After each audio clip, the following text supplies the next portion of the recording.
Hi, everybody, That's how you and make welcome a to person. Dice Soup, brought to you by Once Upon a D20 at onceuponad20.go. Well, I have onceuponad20.com. That is actually true.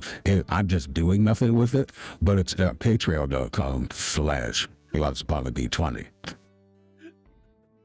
Jesus Christ, man. I got too into it. Your voice, like, I got too into it.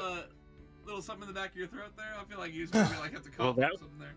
Yeah, no, it's fine. That was interesting. It's fine. It's fine. Well, all that nonsense being said, hi everybody. Welcome back. It's Dice Soup time. You may notice we are down a Tim at the moment, but it's all right.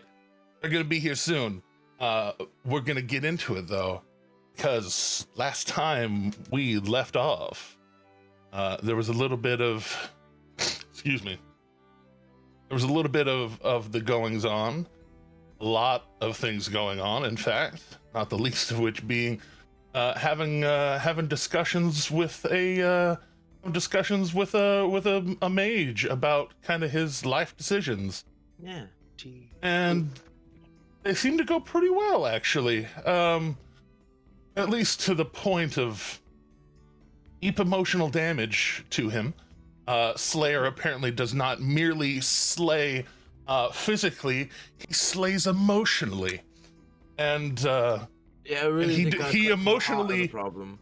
he emotionally destroyed this man's, along with Eredrin probing in, actually, you know, getting to the heart of the issue, which was these guys, they were a facsimile of the people that he loved and he remembered. And he gave them a very proper send-off, that of mice and of men. Having them look out at the moon and taking care of them immediately and fully, dusting them rather than any other sort of active violence to their bodies. There we go. Just It was remove them full from the Thanos. equation. Full Thanos.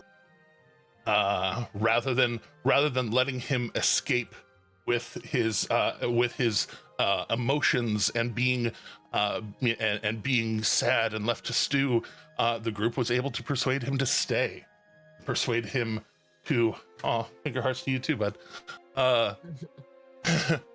We're able to convince him to stay, to drink, remember, rather than to sulk and brood. Left him with what some might say a very positive taste in his mouth, that of the Jimothy, as we all know and love. Jimothy, and never mind. And that was sound bad. Basic.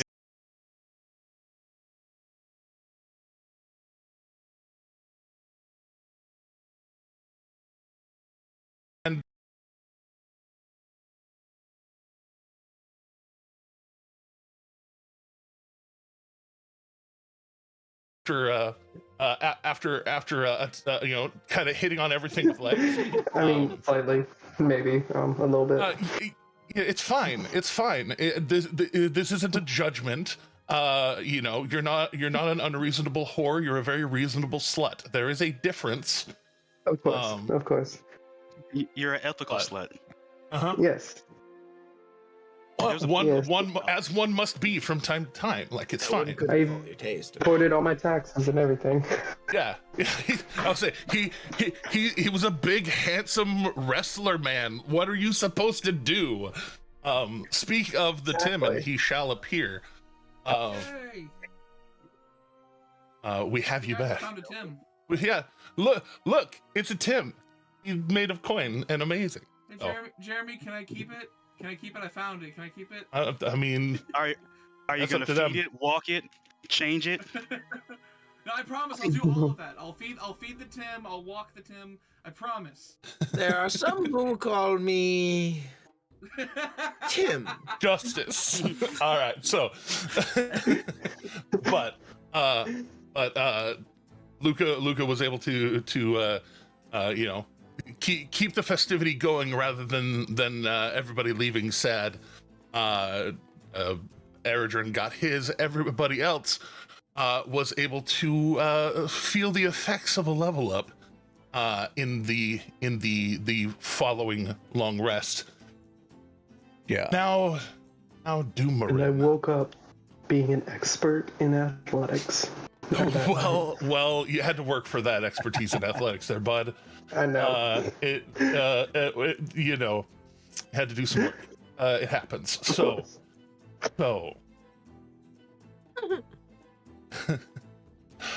Slayer. I'm sorry, Slayer. Later. While you are resting, Ooh.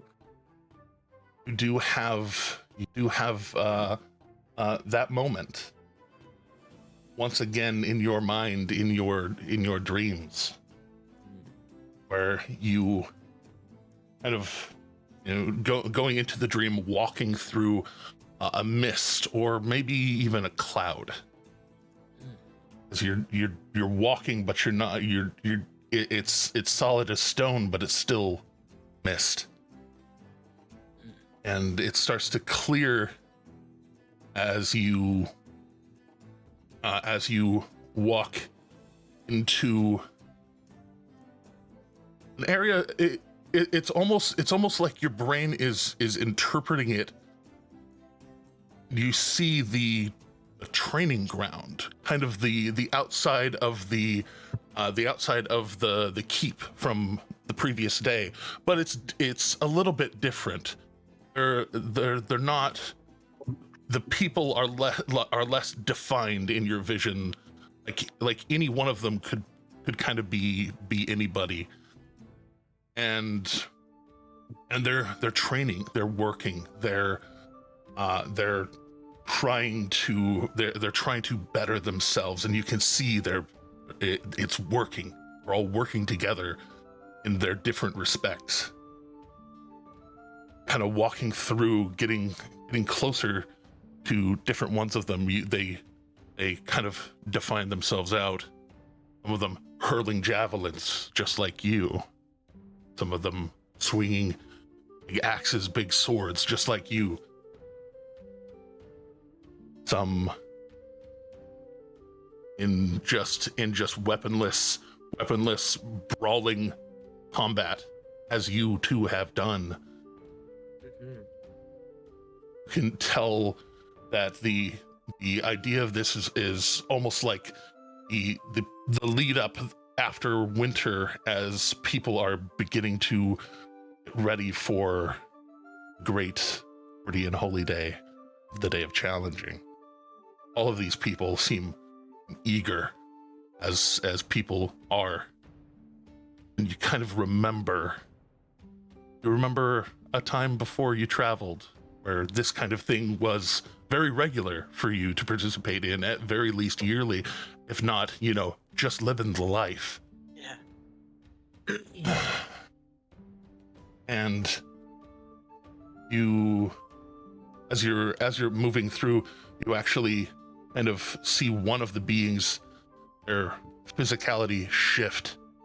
You see Eredrin doing his own, sword routine, basically dueling with himself, training with himself. You see Akira, Nock in their true form. Even Luca using his blade as deftly as he does.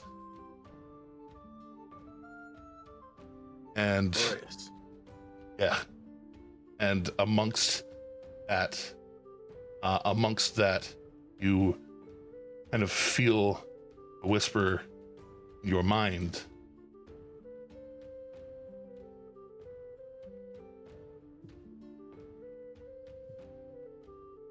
Your strength may be a path to greatness, but your greatness is in the responsible use of that strength. Not every battle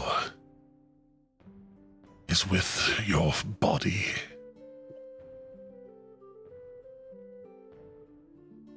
You feel this surge of energy into you, very comforting, kind of that warm electric feeling that you embrace so well in the middle of conflict, and it courses through you, and you kind of your vision kind of whites, and you kind of float into this etherealness, and that is when you wake up to seeing that raven in the morning and all the things that happened at the end of last session. Oh yeah. Right on. I guess another thing to note that probably would have happened that morning, that would, to those who were observing, a relatively new thing. His prayer is, he does say prayers in Celestial in the morning, but the ones this morning kind of seem to repeat, almost like he's intentionally trying to remember them. Perhaps have them prepared. Point of fact. Indeed. You want to do more explicit detail? Table, I'm preparing my spells, guys. Oh. Yeah, spells. Yeah. Bo dangerous. All right. Well, as the rest of you come to, and some of you sending off guests for the morning. Some of you waking up way less drunk than you did the morning previous. How would you like to spend your day?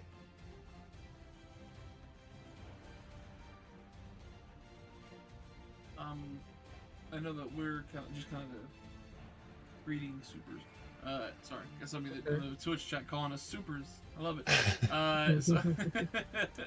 Oh no, that's Shadowwalker. He was yeah. He joined us first time last week, and it's super cool. One of my players from one of my games. Oh hell yeah, hell yeah! My Tuesday night game, yeah. That's so Supers. welcome Red. Red I like Shield it. is his character's name. So, anyway, Welcome. back to. I will make my way to, like, as we had the events of last morning and everything like that. Make my way to the kind of like. Making my way downtown. Yeah, essentially. Everyone's in the general area, just kind of like, I'm still in Alec form and everything like that. Just because we weren't alone.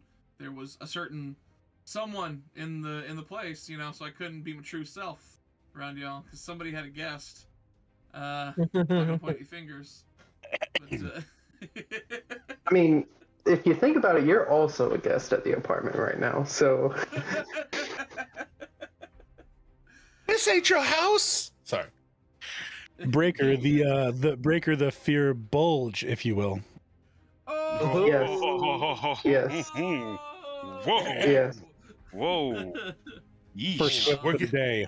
Bam. That's where we're starting. That's the bar. I'll say you just got back from Korean barbecue and pho. You're already feeling spicy. I love it. Oh, I love it. The soup is the spiciest. Mm-hmm. Yeah. So anybody who's in the general area, just kind of like General area. Just make a general, like, very much like a. So, what's the plan? When are we heading out on our way to, get that. Yeah, all that stuff done. We're gonna go fight some yetis. Yeah. That's fine by I me. feel like we got some shopping we gotta do. Oh. No, I mean, and like looks over at Slayer and go, no, I mean like going to kill things. Like that's our shop. Oh yeah. Whenever sometimes somebody will say something and not mean that exact thing. They'll be alluding to something else. Oh yeah, like a metaphor. But yeah, kind of. Yeah. Yeah, I know what those are. Yeah. You gotta be really careful with the but you have to watch out for the meta fives. So stupid. Still together. I'm still together. I got this. All right. You keep telling yourself that. It's just weird that Meta 6 is afraid of Meta 7. Meta 7, 8, 9. No. Oh. Whoa. I don't think at least 3/4 of us are high enough for this. Quick. No. So. You doubt me. Do you doubt my power? No. Oh. You underestimate my power. Stop it. So. You underestimate my intoxication. My intoxication has doubled since we last met, Count. So yes, packing yourselves up as you are wont to do. The wagon train of Breaker and Atheists riding off into the city and it's beyond. Your friend and paid associate Adkis setting up your horses and cart there in the morning out on the street, having successfully guarded them throughout the night, though God help the person that tried to steal the horses out from under where Doomarin might be sleeping. That's very true. Honestly, I if am. somebody tried to steal them, he would just have to drop. Just like, all right. Yeah, yeah. It's like Falling damage on them. You did this, not me, and just lean off. As we go down, I do want to take a bag breakfast for Adkis, because just to give him a breakfast. Well. Oh yeah, thanks, boss. And he'll kind of you'll bring it down, and he'll kind of eat and work at the same time, not entirely minding. A little bit of horsehair here and there is good for the soul. Of course. Sure. Shh, it's all bad. It's fine. But there we go. Yeah, you are. The intent is to head out. You said for Yeti. That's my vote. Yetis and then Cottles. Yetis and gentlemen. I would love to talk to the rainbow serpents again. Yeah, we want to talk to the coaxals. Yeah, the Cottles. The cuddles. Yeah. The cuddles. Cuddles are great. They probably give really good I cuddles. actually Now that I said think about coddles, it. but yeah. Yeah. Like coddling, but yeah. It's fine. I would not complain for a rainbow serpent to coddle me. Well, that is the question. Do you head out into the hill country to go and talk to rainbow snakes, or head up into the mountains to go and investigate this Yeti problem? I would vote. Who said we can't do both? Because, I would vote for the hills first because it isn't really far away, and then we can just double back. Well, yeah, but I mean, if we go for the Yetis, in the morning cool, then we can have a nice chat with the rainbow snakes in the afternoon heat. Your call. I mean, Just throwing ideas out there. I don't know. makes Depends on how long the Yetis take. But there's Or also a chance that the Quaddles could give us some kind of blessing or something that could help us. Besides, Well, I mean, I guess those- that makes sense. those intellect devourers are actively damaging the natural environment, and I like to think that the Coattles are not cool with that. And if we say, hey, we're going to go hunt the intellect devourers that are taking over the Yetis, they might actually support us in trying to get rid of those intellect devourers. Yeah, I mean, to be fair, it's really loose information that we got that it might be intellect devourers. It could just be a bunch of asshole Yetis, which either way I'm down for. But Either way, we could talk Did to we them. use And, Yeti bringer? there is an upsetty in the Yeti, and we need to do something about An it. upsetty in the Yeti. Who? Upsetty in the Yeti. Upsetty in the Yeti. Kenzie, you know what So, to do. yes, Kenzie, you know what to do. So last night we had Shindigo with a Wendigo, and now we have Upsetty with the Yeti. How many more of the classic American movie Universal monsters can we hit in the next month? Nothing about this is good. So, Well, now that sorry to do this derail because it's not Friday, but now that Beholder is part of the SRD 5.1 and is officially on a Creative Commons, you could have a smolder with a beholder. You could have a smolder with a beholder. Thanks for that knowledge. Oh yes, Paizo can start incorporating mind flayers and beholders. Here's the Oh, shoulder beholder holder. What about that? Ooh, over the shoulder bee holders. it's like a seeing eye backpack. Hey, Indeed. Over the shoulder beholder holster. the beholder of over the shoulder beholder holders. I just want a beholder wearing a rainbow T-shirt that says "I have a gaze attack." All right. Indeed. So, bring it back. So, Sorry. right now, because we can all still shit on WotC and D&D a little bit. D&D Beyond wouldn't let me save this encounter until I took it off of the Dice Soup campaign. Thanks, D&D Beyond. Moving on. So now the difficulty is unknown. I love it. It's entirely accurate. I love it. So. Oh, okay. So you're just being full on dicks then. Okay, cool. Yeah. Full. Yeah. So. Not partial. Hacking Full up, on. heading out. Not just full the on. tip. Hold on. Hey. So, as we head out, head out into the hill country, hunting rainbow snakes. There is the information that y'all have previously on these things is you've seen them fly, and you've seen them change shape, at least into one thing. And his name is Andvari. And his name is Andavari. Above table, when we first encountered them and I had not revealed myself to anyone in the party, I was very much like hey, who's this? What's going on? What's shapeshifting in front of me? Like Indeed. Shape changing exists. Oh god, that's crazy, guys. Yeah. What? Weird. What is So that? weird. How does who could how ever does do somebody do that? It's amazing. Heading out to go and hunt rainbow snakes. How do you want to hunt these rainbow snakes? Occasionally call out for Andvari. Occasionally call. I mean, okay.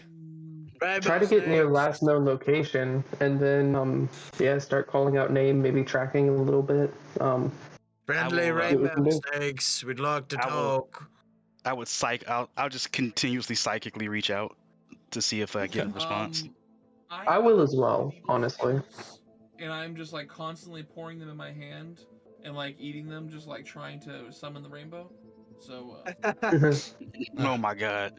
Those would be scoggles, legally distinct.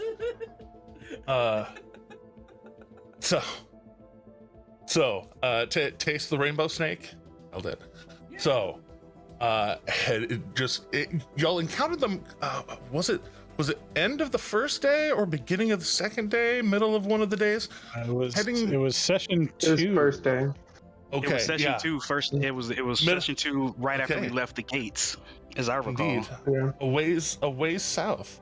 So go ahead and a combination of and I know what I'm asking here. Any and all of you, it's a group check. You can either use survival or persuasion. Oh well, you know what I'm going to choose. I believe the term is shoot the monk. You know what I mean? So like, I'm a persuade the bard. So D&D Beyond, stop being slow. I will roll persuasion. Oh my god. Um, Oh my god. You crit. Crit.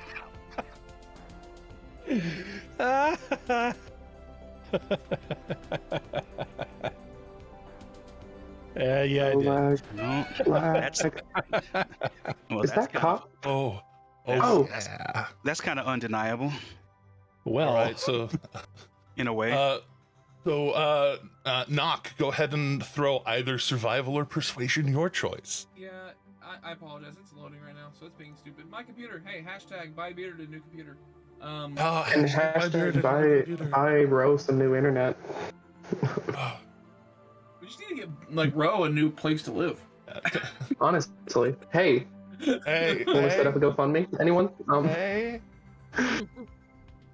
No, but I got a 19 if you didn't see it. It didn't come to didn't see D20. I hadn't had it open yet. That's okay. I did not Yeah, see it got there, 19. but I do see it here. I do see it here. Did it's mine very come good. through Oh. on the Akira's did come through. Yeah, Okay. right now the lowest is a 14. That's not bad. Doomerin 17 for that. And are your dice still bouncing around, Knock? Well, it's since I unsubscribed from D&D Beyond. Oh, it's right, like right. character limit and all that kind of stuff. But now I just have to go to the actual campaign to actually pull it up. I think is what it is. That was the reason why it was lagging so much. I think. So Right. almost there. I apologize for holding this up. In the meantime, and enjoy this picture of a dog. Teddy, put up a picture of a dog. No, Just- don't do that. Don't do that. That's in post. I'll do that on the YouTube. Fix it in post. yeah, just put up a picture of a dog there. Like, yay, hi, the dog. Stuff's we happening. don't have the benefit of post-production for this portion. This is the live show. Yeah. Well, you Yeah. guys are getting this raw and nitty gritty, which involves me having to jumble through my stuff and get it pulled up on my really crappy computer. And if no so one you noticed, said- All right, put in you said pet tax. You said a pet tax, so here's Kyrie. Isn't she pretty? Isn't she lovely? Oh, My doggy. My pets are sleeping. Yeah. 'cause I have to give money to something. Isn't so- she puppy? Quest is out doing Here, his own thing. I'm gonna roll in the Discord server because I cannot get my stuff to actually cooperate. It works. I don't know what my Kyrie. persuasion is a +6, I believe. I may be wrong, but I'm just gonna roll D20 +6. Don't worry, I can pull up. Knock. I have Knock right here. Look, there's a Knock. Oh no! I tried to enter the 403rd level of the Endless Dungeon. I got a 404. What? Oh goodness. What? I don't like it. That's because he's Alec right now. Oh. Obviously. Yeah. Right. Yeah, true. That's what it Obviously, is. that's. I think it's a D20 +6, so let's take a look. That is, we'll go. I got 25. I got a natural 19. Wow. So it's in the, Wow. It's in the bot stuff. We love to see it. So I'm nice. so proud of you. I don't know if I have it a +6. I think it's a +6. If it's Yeah. not, I think it's actually higher. I was gonna say I think your charisma is +4 right now, and you and I believe you have at least, if not just become proficient at it, that you were proficient at it. So that would already be a +7. So Yeah.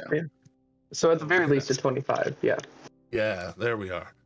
All right. Oh. As a group. That's interesting. I can view all the other characters in the party, but I cannot view Knock. Yeah, it's Yeah, and because the account's deactivated and the character sheet is now locked behind a paywall.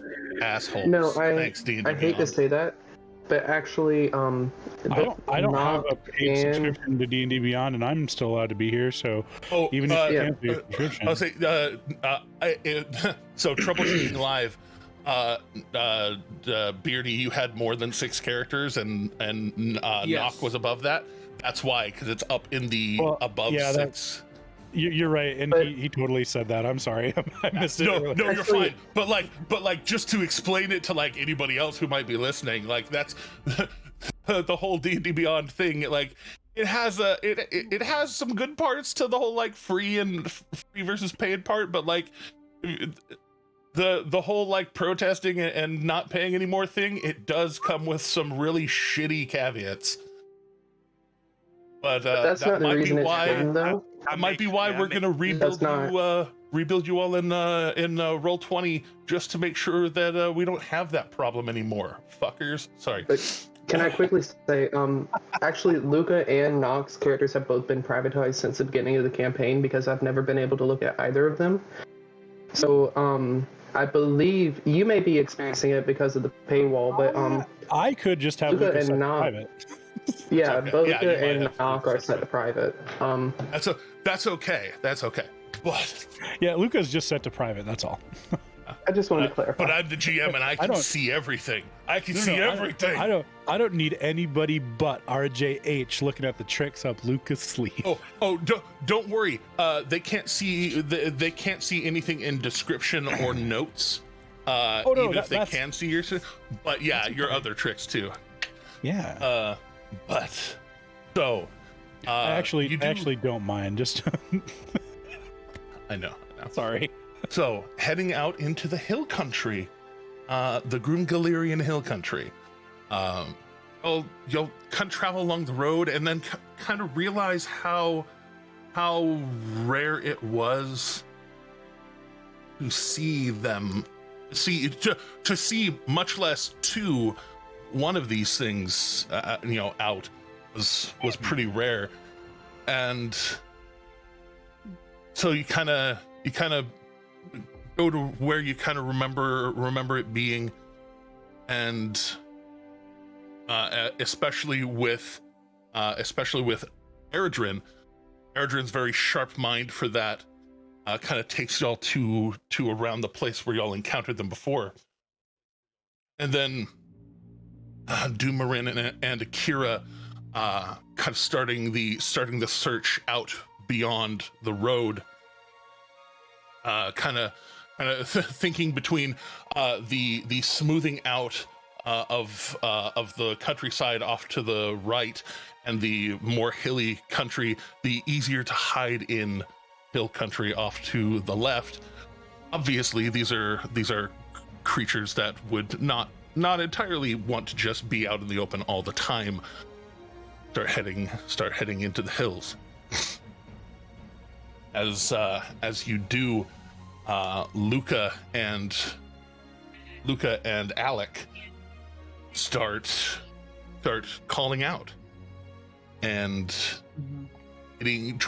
trying to very politely get attention using its name, the name of the one that you had seen previously, and it does not take that long once you get there, and it's a good hour, or like 2 to 3 hours. That's what it was. Again, kind of like distance. Okay, so because I did actually mark it, like put a little hash mark for myself on the GM layer there. Just for flavor, Yes. whenever I'm calling out to them and trying to get their attention, trying to find them, I'm like, I'll go randomly. I'll just find a tree. I'll climb up it as best I can, monk style, and I'll try and like shaking around the limbs and like trying to like jostle the tree, not to like harm the tree, but just to kind of like unsettle it, and that way it kind of makes noise and kind of like maybe literally shaking the trees. Yeah, well, as best I can. I mean, I'm not gonna. These are huge trees, probably. So I'm gonna pick branches that I can jump on a little bit and kind of shake. He sees you doing that and starts actually shaking tree trunks. The trees out here. This area is a little more hilly, so trees are a little more sparse. There's a lot more space between them. Gotcha. And a lot of the area has been used. There's literally a giant city, 10 to 12 miles back. You can still see it up on the mountain, but they're thin enough that like you're able to climb it, but it's still kind of like rustleable. And then your boy comes and just kind of hugs the trunk and just whoa. We're gonna do this non-ragey Yeah, non-ragey strength check, Slayer. Okay. Oh, I want this. You described it, so I want to see the consequences. Okay. Alec, go ahead and sit down and watch this unfold. It's Go ahead and- 17. Alec, do what? Alec, go ahead and athletics or acrobatics, your choice. Acrobatics for sure. Because you're a monk. Oh no! So yeah, there's this moment where he goes up and shakes the tree, and you were not expecting this, and very suddenly, like, you start to slip out of the tree, but you're you. And you are very capable of you're very capable of taking a fall. So like you start to fall, and just like a cat, flip in midair and just Find the just kind of grab your staff off your back and just this little gust of wind below you as you land. and I just kind of look over at Slayer, and I just kind of do I shrug the shoulders into like the, really? Maybe you shaking the tree. I just figured, I hope shake the tree. Luca, you How about see shaking a tree that I'm not on for a change? A very different That's approach a good to a idea. shakedown, I suppose. I walk to a Look at different you. tree and I shake that one. Yeah, Luca, you Akira's see in that one. No. No, You- Akira you is sitting see- on the ground watching Slayer shake trees like this is fascinating. you see flying over one of the hills several birds, though it feels a little weird at first because one of them looks like a bird of prey among what are essentially like geese, and the bird of prey is kind of at the front of them, leading this kind of flying V. Ooh. And looking closely, you see kind of a almost clear glass crystal reflection among its feathers around its beak. And as you kind of call out, flying V kind of turns, and then another one of the geese kind of changes position and takes lead, as a flying V is wont to do from time to time, and bird of prey breaks off. The flying V continues and keeps flying, and bird of prey comes down to the next tree that Slayer is shaking. As Slayer shakes it, and it comes down and just kind of grabs onto one of the branches, lets out a Startle and stop. Luca is going to be playing the same melody that he was playing when we were walking through these hills the last time. And look up towards that bird and walk in that direction. Eredrin is definitely following you as well. Yeah, Akira is following right behind. You see, like pretty much once that bird lands, Akira pops up from their seated position and runs over towards the tree. branch by branch, it flutters, opens its wings, drops to the next one, as y'all are getting closer. It's to the lowest branch, which is still a little bit above Slayer's head, but not out of his reach because fuck, man, big reach, big mood, and it looks down curiously. You can kind of tell his head tilting a bit, working up. You can see kind of the multicoloredness of the feathers, and then that crystalline looking beak of this bird, like prismatic rainbow of color kind of running through it as it tilts its head back and forth. A short I'd like time to try back. reaching out to it. A short time back, we spoke with an Andvari. When you say Andavari, a feeling broadcasts that of sorrow. Luca would look a bit taken aback. has something happened?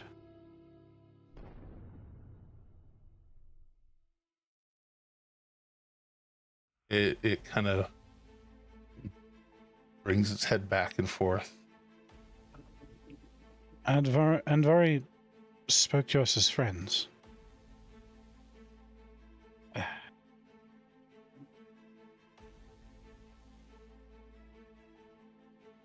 He said if we ever needed help to ask, and well, we came to see if maybe there was any way he might be able to help us or something. You talking to the bird? Trust me, he understands. and you, This, Doomer, you this can feeling being you can see its head doing acknowledging motions. Yeah, ravens do that. Crows I do would say, that. yeah. I would say passively insightful. Yeah, you just saw one of those birds earlier, like this morning. Yeah. Akira is going Hard to enough. Go ahead. Yeah. Akira's going to walk next to Luca as Luca's having this conversation, and notice that the bird is just kind of making head nods. So then Akira will then reach out, very gently, very calmly, and just say, can you tell us what happened? Make a persuasion check with advantage because Luca's there with you and been talking and. So I'm assuming that Let's see what my newly minted +1 will get me. That's a There you 17. go. Hey, that's solid. All right. Oh, that was just one roll too. Yeah, you still With got advantage. Roll. Advantage. I'm sorry. Yes. I was so Yeah, you're happy okay, you're okay. for that. See, that's why I celebrated the first one. Yeah, no, perfect. We got a one out of the Great to have way. advantage. Yeah, It's great to have advantage. throw the one out of the way. That's we get it out of here. Yeah. So, Guns. as you say that, its form begins to distend, and kind of extend out into basically a kind of hawk-headed, full-bodied. I forget what they're referring to them as now in Exandria, but Aarakocra. And it full bodies out, similar sheen to the feathers, similar sheen to the beak. You knew him. Only briefly. No, wait, that's not to me. If it was psychic, it's to Akira. My bad. This is actually out loud. They took a form that can speak. Oh, okay. Then I'll let Luca do the linguistics here. Then Yeah. if they're speaking out loud. Yeah, they're speaking out loud, and they are speaking what Doomerin fully parses to be celestial, but it translates. It translates for everyone to be able to comprehend it. Well, and we knew Andvari for a short time. Andvari greeted us as friends and told us that these hills are guarded and that if we should ever need help, we could call for him. However, it seems something must have happened. We're here to listen. You are the ones that. Yes. He spoke of you. Apples. Right.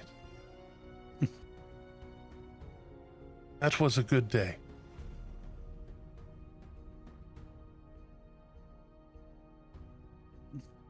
So We did something happen to him? Like, Sorry. Yes, our good day was one of the last. It turns out that when you are a little bit too careless about your secretive nature, sometimes sometimes not only the good ones find you. Was he hunted?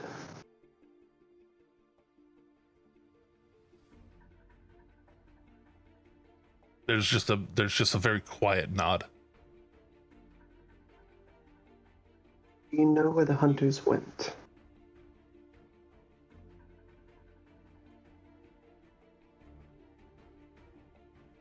We normally do not fear ordinary hunters. The machinations of regular people do not generally affect us. These ones they were well armed. They had capabilities. And Out of curiosity, can you show me in your mind?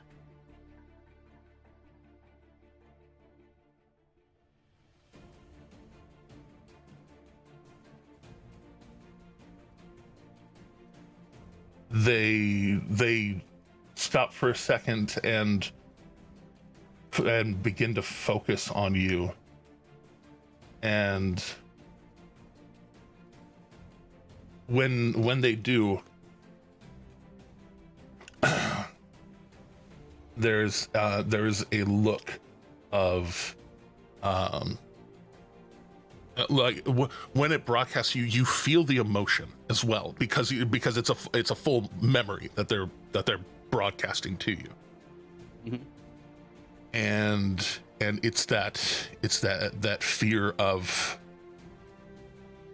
that fear of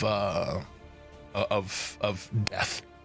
And you see a large orc with their hand out, focusing on a spell. These kind of orange yellow bands of energy gripping onto this other rainbow snake in its true form, gripping it and dragging it onto the ground. Anytime it tries to jump up and fly away, it's pulled down as if gravity is too strong for it. And while this is playing in Akira's head, and Akira is seeing this, and they know where they were standing, they're going to reach their hand out and put it on Luca's shoulder, and just kind of like, because they're seeing this, the death of, or what happened to this creature. It's actually pretty horrific. So they're steadying themselves, but still continuing with the memory. And these three other men on the ground kind of surround two of them with these large, heavy, well-made crossbows, kind of doing their kind of longer distance, keeping distance, staying back, shooting, making sure that somebody else is making sure that it's on the ground. They're making sure that it's getting hit. And then this one older kind of it seems like a dwarvish kind of man, holding onto it with one hand, trying to grapple it, trying to keep it from flying off, and just kind of over and over with a blade right into it, and the feeling being broadcast to the creature observing, who looks like you can tell, like in their body, they are trying to conjure something to do other than to attack. They are being told no, stay back, run. While Akira is watching this, the effect of them manifesting their astral arms, like the start of it, begins to crackle because they're getting angry. So they're reacting. So you start to see like the crackles of green energy start to come across Akira's body. Luke is gonna reach up and put a hand on Akira's other shoulder across. Just hey. And you see their perspective get higher as their wings and they start darting away from the road. Not exactly where y'all turned off, but you recognize it as the road y'all left a very short time ago. And she just starts darting into the hills, getting low. You feel the form shrink down, shift a couple of times between different birds before going over the crest of a ridge. And one of as they're flying away, one of these bolts into their wing, and you feel that shot of pain through them, and they decide, kind of in their flying escape, to suddenly shrink down to a jackrabbit. And you see the perspective of hiding in the tall grass, shifting through fast as they can, and the memory cuts off. Yikes.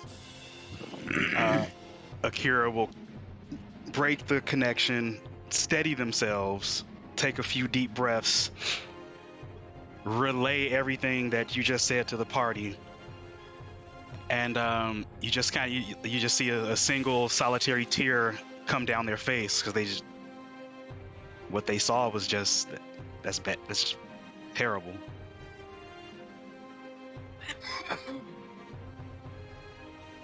I'm gonna turn to the Coatl and say,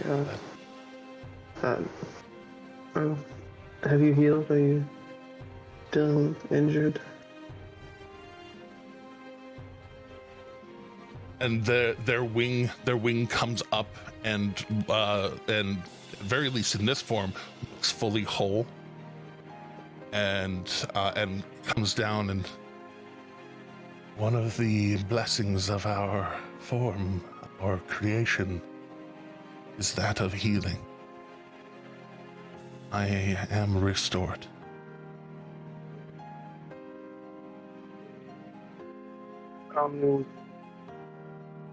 Kind of going through person by person, I'm going to broadcast, like, telepathically, like, I want to help avenge Anvari for this person. And there's a moment where you're thinking that, and they seem to kind of like perk their head when you're broadcasting, almost like they can hear the broadcast of what you're thinking out loud. Right after Eredrin broadcasts that to everyone, Akira's just gonna walk up to Slayer and says, "We need to find them. Please." If Anvari trusted you with his name, I suppose it may be okay to trust you with us. At that, Luca would kind of blink in surprise, not realized that being given the name was that important. Naming is everything. Well, Luca didn't know if this was one of the creatures where the name matters like that. No, you didn't. Yeah, I just random thought. Yeah, it's just kind of. Wait, what was that last word you said, Jeremy? I put in the roll 20. Thava. For your audio necessity. But I guess Slayer would look down at Akira when they walk up to him and say that, and be like, and take a deep breath and be like, "Well, then I guess we will, won't we?" They did not leave his body. It was not a slaying of passion or of wanton destruction. They hunted us. They came to take by force what we came to ask for through gentle request. RJH, the dwarf that I saw in the vision, is it the dwarf I saw back in that town when I went on the date with the dwarf girl? Is it her father?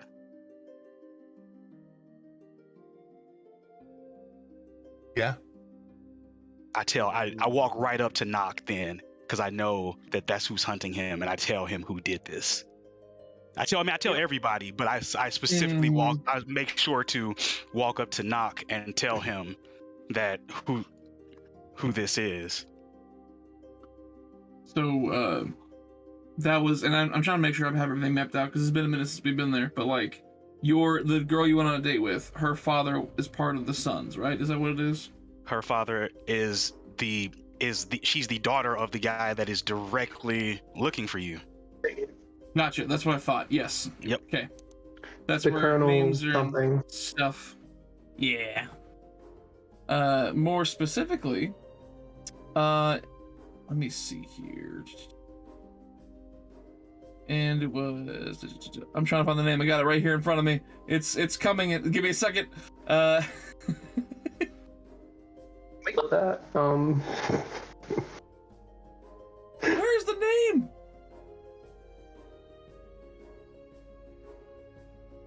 I don't even have the name. I have the name right here in front of me. I cannot see it in my notes. I have it in my backstory. I am so stupid. The name of the guy? Yeah. That was. Gellin Forsyth. That's the one. Gellin Forsyth. Yep. He is the son. Yeah, okay, and that's where I kind of like. He is the son of the leader of the entire gang. So she is her essentially, her grandfather is the one who's like running the entire thing. So Gellin is somebody who's just kind of power hungry. Yeah. Anyway, stuff like that. Well, I mean, more power hungry than say the average one. Stuff and things. Anyway. Well, it sounds like a long trip back to Hupperduke. If we're gonna track that in, maybe we should. I mean, and I'm all for it. Don't get me wrong, but I think maybe the Yetis might be closer. Maybe. Well, I mean, I guess we could do it on the way back from Hupperduke as well. No, We don't know how damaged the Yetis will wreck as well. It's true. This is a hunter who's probably going to hang out in his hometown till he goes hunting again. And I mean, that might be more to our benefit if he goes out hunting. And we can catch him outside the city and string him up real good. Out of character, I have a question. Are we as a party aware that these are the people that have been chasing Nock? I have gone. Over time, I have definitely described why these people, who these people are, and what they're after me, and all that kind of stuff.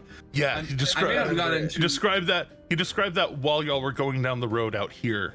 I'm just making sure 100% that we have that information, because Luca's going to just point out the obvious then, which is honestly, I don't think we have to go back to Hupperduke. Sounds to me like they're going to come to us one way or the other.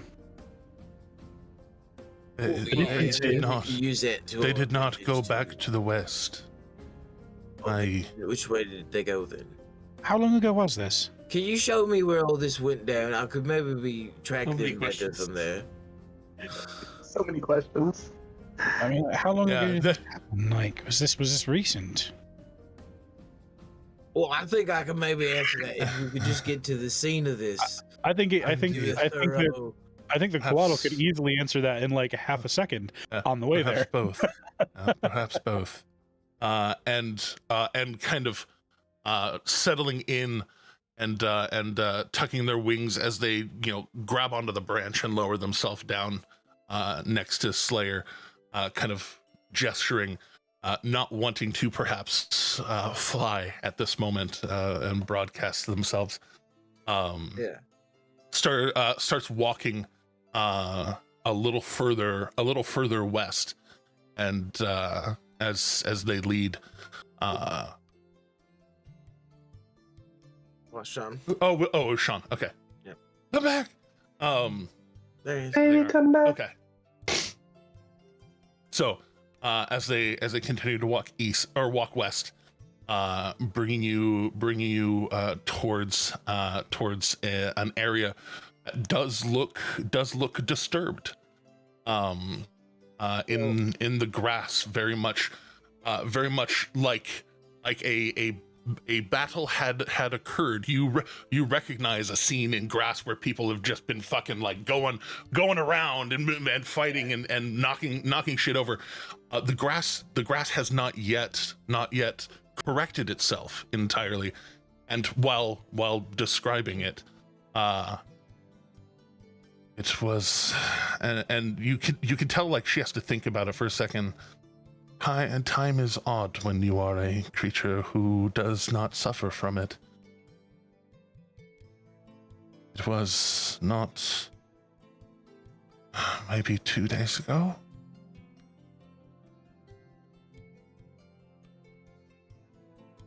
Maybe 3. And where did they drag the body to? I hate to sound blunt, but... And so going into this clearing, go ahead. Yeah. Going into this clearing, go ahead, Dumarin. You are already leading that tracking kind of surveying it. I believe Eredrin is also proficient. So the both of the I'll say either one of you can roll it separately, or one of you can roll it at advantage. I'll give Slayer advantage for it. Okay. Because I'm sure Slayer has a better modifier on it than I do. It's a +4, so... You do have a better modifier. Bonus. Hey, look at that. We do love to see it. I know we things are that are killing magic, it. and I find people. Those are the two things. We are killing these skill checks today. And you drink, and you know some really random things. Yes. I know So- magic, and I can find people. Like, that's Yeah. t-shirt right. Indeed. And as you kind of survey the area, and that mentalist thing, you know, different people visualize things in their mind in different ways. You especially when recreating like tracing a fight. Like the scene Like- from Lord of the Rings where Well, I was gonna say, like, not even just Aragorn looking for the hobbits. It's almost to the point of, remember Princess Bride, where the prince is like, they did this, and there was a mighty fool kind of like walking around like following the steps. It's even more close to that, where That was a firefight. Oh yeah, like the Boondock Saints. Even. Yeah. kind of, and you kind of visualize it, because you've been told who these people were, and you have that little bit, almost like your dream the night before, of like seeing the vague bits of who these people, how these people look, what kind of moves they kind of made, and were. Can tell that, you know, they're smart. You can tell that they're smart enough that they get spread out a lot, and were, you know, these two carves through the grass of like obviously harrying center of this area. It looked like somebody else was moving back and forth from a distance, but also kind of closed in, like they weren't afraid of closing in, and then kind of the look of basically this kind of curved serpentine track, kind of pressed into the grass in different places, all kind of culminating in a central part where there are traces of blood there, even though it looks like, and again, knowing Arcana the way you do, you would know, you would at least comprehend very basically what prestidigitation can do, and the way that it can clean up problems, and you know, and stains and things. But even though it was cleaned, it wasn't perfectly cleaned. It wasn't like they were tidying a crime scene. Almost more like they maybe even like tried to save as much as they could. Maybe even like shape water kind of maneuver of trying to save as much of this creature as they could. And Gotcha. You can still see remnants of the blood. Some things you can't just pull out of the dirt. Right. And you can tell that after, like, at a point, Thava doesn't go past the parts of the grass that were already disturbed. Like, she stays back. Mm-hmm. Right. And can I determine where they went from here with that? The rest of the disturbance leads back towards the road. Okay. All right. Well, it looks like they might have headed back towards the road. And the angle of it, to respect your natural 20, is angled towards Grimgalir. Headed towards, my best guess would be Grimgalir. Probably hot on our trail right now. They're probably still looking for you. Yeah, probably. Well, all I know is, even though, all I know is that I feel personally somewhat responsible for leading it out this way. So, we gotta go find it. We gotta go find him and acquire his body at the very least. Well, they might have already put it to use or done something with it. It looks like they were doing their very best to get everything from him that they could. The pattern of the blood residue on here, it's not like they tried to clean it up like they were committing some sort of crime, right? It's like they were trying to save materials. Yeah. Well, I vote that whatever we do, we just kind of go find them. They still don't know Oh, absolutely. this form. So, I know I'll be safe there, at least for now. I know how to work around them for the most part. It's not honestly not hard. It's honestly not hard, trying to keep my identity a secret. It's more along the lines of, once they find it out, I had to burn that whole identity. It gets really annoying. So. On the other hand, if we anticipate that they're coming, they think they're ambushing us. They don't know that we're going to be leading them into a trap, right? Here, so. Couldn't we bring them into the priory? I doubt we could pull something off like that. They're not that foolish, I don't think. But, I mean, we've been traveling through these lands for a while now, and I feel like I know them pretty well. I think we could definitely... I think that they tried to kill or he would say Alec in this case, I think that they tried to kill Alec in broad daylight. In the middle of Hapaduke. I think they're at least somewhat reckless. Especially Charlie. Charlie is not a bright one. Like, he is, like, seriously, when you get Charlie cornered, like, it is not hard to get him to do what you want to do. He is the easiest one to manipulate. He'll make bad decisions. Right, so I mean, easily led into an ambush in the wilds where there's no guards. I mean, yes, we could claim we're defending ourselves, but like, or we could just not and do it in the wild.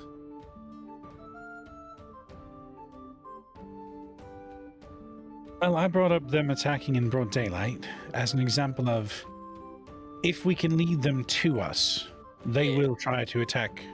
Absolutely. They will try to attack Alec. So, Wait, don't we know of I'm a just really saying good... if we wait, Origin? What was that? Don't we know of a really good kind of chamber? Didn't you notice, Luca, where we were meeting with Atheist at first? It was for all intents and purposes a kill chamber.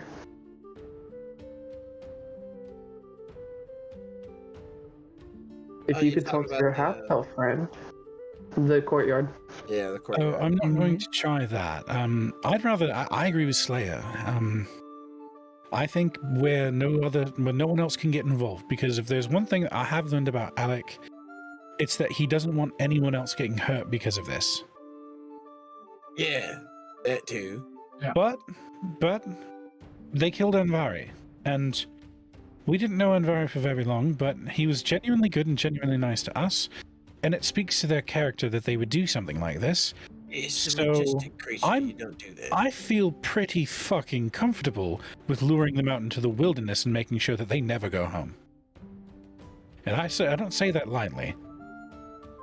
Adrian's eyes glow, like glimmer a little bit at hearing Lucas say all that. I don't say that lightly, but they've come after my friend, and not just one of them at this point. Yeah, and I mean, you know, not to, it's a little dark when I say it like this. Yeah, there they are. There they are. You know, if we do it in the wild, then there's no one who could go tell your friend Akira that we were the ones who murdered her dad. Akira takes a deep inhale. Life is so complicated sometimes. It only gets more so. Amen. Or the gift equivalent of amen. It is acceptable to resign people to their decisions. I'm not a fan of killing per se. I usually avoid it, but these people have chased Alec a long ways. Yeah, they'll probably keep doing it. The chase stops here.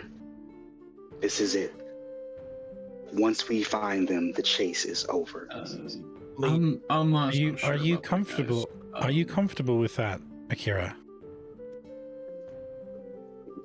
They hunted Avari and killed him.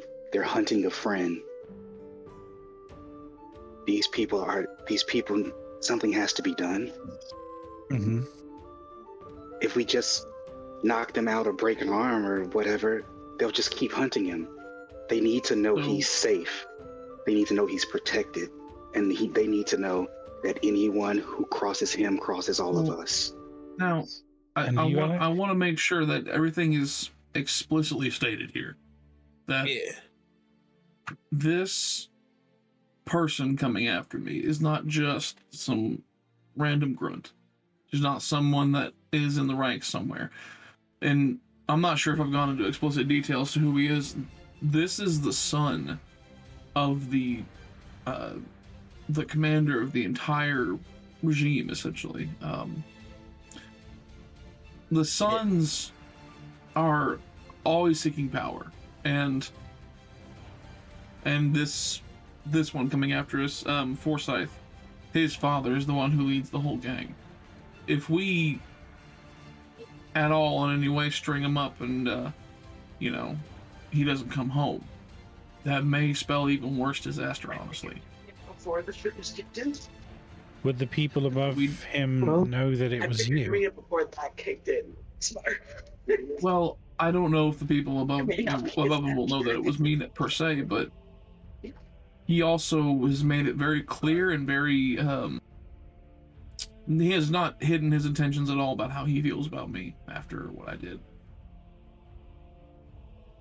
Well, I mean, we could throw his bones in the Feywild. Well, there's that, but I mean, also, So casually. Did you say throw his bones into the Cool, right on. I fucking did. I'm keeping one femur. What to do? Kelsey, you know what to do. I know a fairy that might want bones. I don't know. well, I'm keeping one femur just to make it into a knife, Alec. I don't know. The son of the head of an organization. That's like the bones of a prince, right?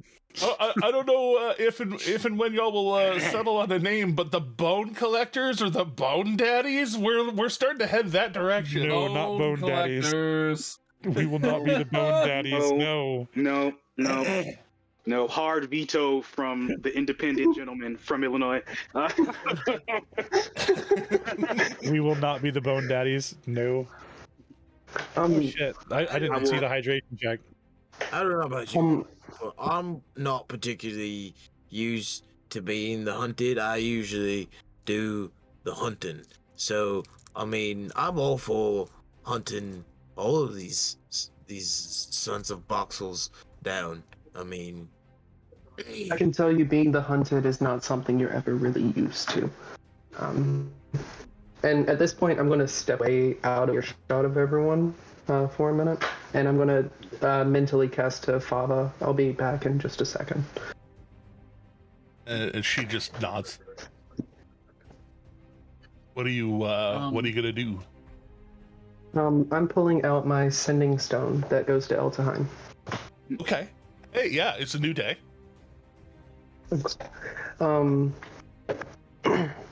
Sending. Okay. No. Can I question real quick, and I can roll if you need me to. Would Eltaheim know about kind of the suns, or know about anything like that? I mean, the first you heard of them was from Nock. Okay. So if they know anything about it, you probably don't know if they know. Okay. I mean, are you going to mention that you might contact Eltahain to anyone in the party? Sure, I can. That's fine. Luca would nod and just, oh yeah, Eltahain's a grinner. Knows a lot about a lot of things. Bam. Oh. And that's when Nock is sitting there and he kind of goes like, "What?" Like he's just kind of caught off guard by this information too. Yeah, Eltahain's all the insinuations were directly between you and him. I know. Akira is going to go stand next to Alec or sit next to Alec / Nock. And I'm going to say, besides, we can't be Slayer and the monks if you're not around. That's true. That's true. So He's Slayer and the monk, which doesn't work as well. But yes, Eltahain's a member of the clasp and a member of the Grin. So. So at that point, I'm going to step away to use the sending stone, and to count out my message. Members of Sun, if you will, killed Coedel, action. Brought to Grimgalier. Send Griffin to find out where. Please. You still have 10 more words if you want to use them. Sun's also hunting Alec. Plan to dispatch them. If it wasn't as obvious as I did. Well done. The honey flavor. It's honey peanut butter. Okay. Oh. So Okay, that's good. yeah. So you. Reply. Reply please. Reply please. And as it broadcasts out, it does not take long for Eltahain to reply. Copy that. We will keep an eye out on people selling parts. We're starting to integrate back into city. Just not as organized as we were. Thank you. Graciously. I used my 2 words. Shit.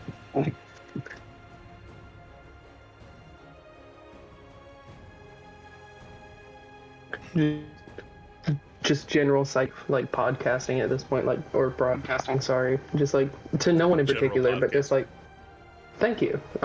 Like knowing it's not going to reach Eltaheim, but just like a thank you. Like Yeah, and then I'll rejoin the group and relay what Eltahine basically explained, saying, I've asked members of the clasp to keep an eye out for quaddle parts being sold, and they'll inform me if anything comes of that, so we can try to find these members of the Sons.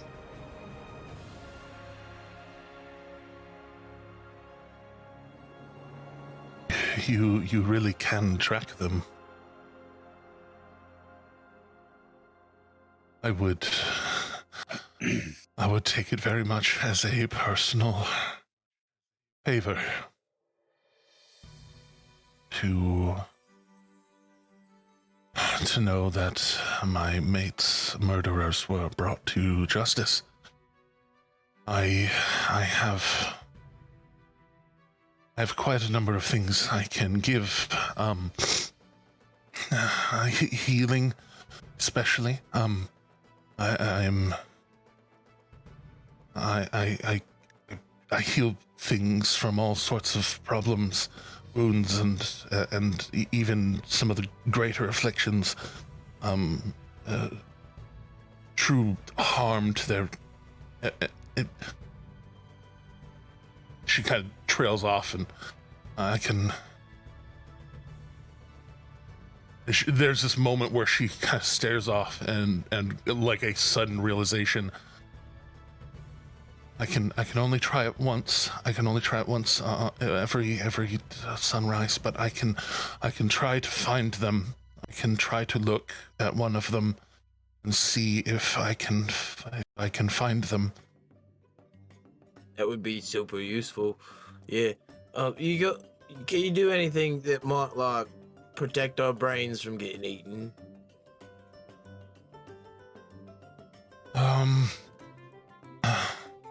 Not exactly. Anyway, I want to be clear, but like, if you have something that could maybe do that, it would be very much appreciated. I myself have a bits of. Do you mean like a creature burrowing into your brain? That Yeah, there's like that these, seems more of a. Luca, you know about them. What are they called again? Oh, we're going to be hunting intellect devourers in hopes of being able to use the components from them to create rings of mind shielding. That's what we're doing. Oh. That's something that we are working on, but like I said, the news of Envari, that's something that we want to help with as well. So, Of course. And it would be my personal honor to be able to honor your mate in some way and to help avenge someone who was unjustly hunted. And I'm saying telepathically to her. Maybe like a scale to like just one to like help with the like enchanting process of the rings. I can't. And she glances down, and you see her just kind of like basically pre-wince, and as she tears a feather off of her arm, it slowly remanifests into scale. It's kind of in the oblongness that a feather can be, but wider and shorter. And just a scale, a little bit of a kind of tear mark at the top. If this is the price of justice. no, It's not a price at all. No, we're gonna do this regardless. Like, it would be a great boon to us. It would be very useful.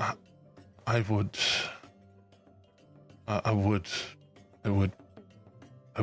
pay it to lesser beings. Why wouldn't I pay it to you? What we mean to say is that we're not requiring this in exchange. This is just something that we were coming to ask if we could perhaps have a scale in the first place. We're going to help you avenge Anvari regardless. This is what we were coming to ask of Anvari. Yeah, because it's the wrong thing to do. Yes. Says, I will not see anyone sentient be hunted as long as I'm alive. And then this is for you now. This helps you focus. If this helps you remember, if this brings you determination, I gladly give. We gladly receive. Thank you very much. And I say that last bit in Celestial. Double take, just... Those are very pretty words. Akira is going to step forward and approach the Aarakocra and just give it a big hug. Aww. And then tell it in its mind, it will be okay, and we'll bring you what peace we can. Well, perhaps to bring me peace, we can try and find where these people are, what they are doing. I can tell you that if Andavari liked you, he probably looked in on you in the same way from time to time. And she begins to kind of sit down, and as she sits down, it's more of a slow transformation into the Quaddle form, her going fully into the snake mode as she coils down close to the ground, like she's still trying to keep a low profile. And she kind of coils in, and her wings kind of spread out and make almost a dome of space over the upcoming 10 minutes. She starts this incantation of calling on Melora, very specifically the Wild Mother. Right, I'll be right. Calling on the Wild Mother for help and for guidance, and to find. She focuses. You can tell where her focus goes, because in that domed space, these kind of shady illusory clouds start to kind of form, and you see her start to focus between the big older dwarf. Then focus kind of shifts over to the big orc, who you do notice, Alec, is in fact Spork. And then Spork. And I said it before. I know. I never caught it till now. Spork the orc. And This is how he waves. Just and his name is Sporkalius. His name is Sporkalius. It's fine. But as it like, you can tell, like, she's focusing on that memory, and then first the leader, then to him, and then she focuses on one of the other ones, as if kind of settling on, well, that one's probably dumb. That was Charlie. and trying to focus. I'm going to try and give you the opportunity to use some of your low rolling luck in your favor. Please roll a d20. Just roll straight up. poorly. Just a straight up d20. I have modifiers on my side. Ooh. 8. Okay. Nice. 8. So, It hates me. So like I said, we're trying to use it in your favor. yeah. So it's good you rolled poorly and for once. that's the DC. Okay. Hella. I mean, it could have been better, which would have been worse. You know what I mean? So, and as she focuses in on that, on Charlie, you've named an NPC. Well done, achievement unlocked. She focuses in, and it's almost like the vision just becomes him, focuses on him, and this kind of like cloudiness around him, and it's this very, very fast forward of him helping, dress down their kill, load him onto the cart. You can kind of tell the motions that he's going through, and very quickly going back. Looks like drinking, sleeping, very quickly rushing through it, over a couple of days, happening in a couple of seconds, and beginning to slow down, and then the vision starts to clarify around them, and depending on the angle that you're standing, you can kind of see what Charlie is doing, and where he is, and depending kind of on your angle, you can see around him pretty well. Okay. Is it just Can I use my all of us? Oh, this is all of you Okay. looking like Okay. you can see like the wings are making essentially forming a scrying globe of sorts I see. out of itself, and showing you showing a vision of what it's seeing. Maybe it is seeing it that way as well, and her head kind of it starts looking at this orb in different directions. She too is kind of inspecting it, but then kind of realizing that, I don't know the city. I know that the city exists and that it's there. I don't go into the city. And kind of pulls her head back and lets you all look. All of you can make perception checks. As other people start to come into view, their other henchmen. You see Ellen, you see Spork. They're walking through streets. Dirty 20. There we go. We love to see it. I'm sorry. I rolled. Would. Hey, I'm sorry. I clicked the wrong thing. The first roll would be a 7. Not a 9. Yes, indeed, it would. I'm supposed to know the city the best, and I'm just like, well, it's Grimgleer. Those are definitely road stones. Yeah. Okay, that's fine. So Just standing at a bad angle. Oh, some of us did get. Yeah, exactly. Get a 20. Okay, I was debating on if I wanted to use one of our bonuses that we had on standby before you told us the result, but one of us did get a 20, so it's fine. Indeed. So, well, also, I mean, 15's not bad either. Just throwing that out there. But I wanted to secure, some knowledge.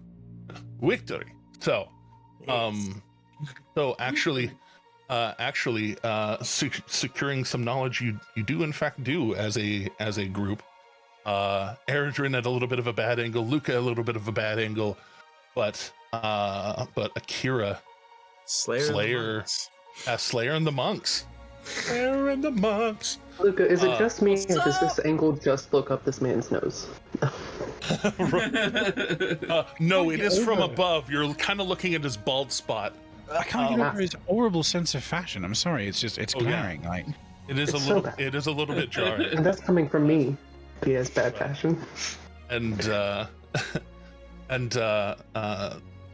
Slayer and Akira y'all are able to kind of tell, like it's oddly familiar.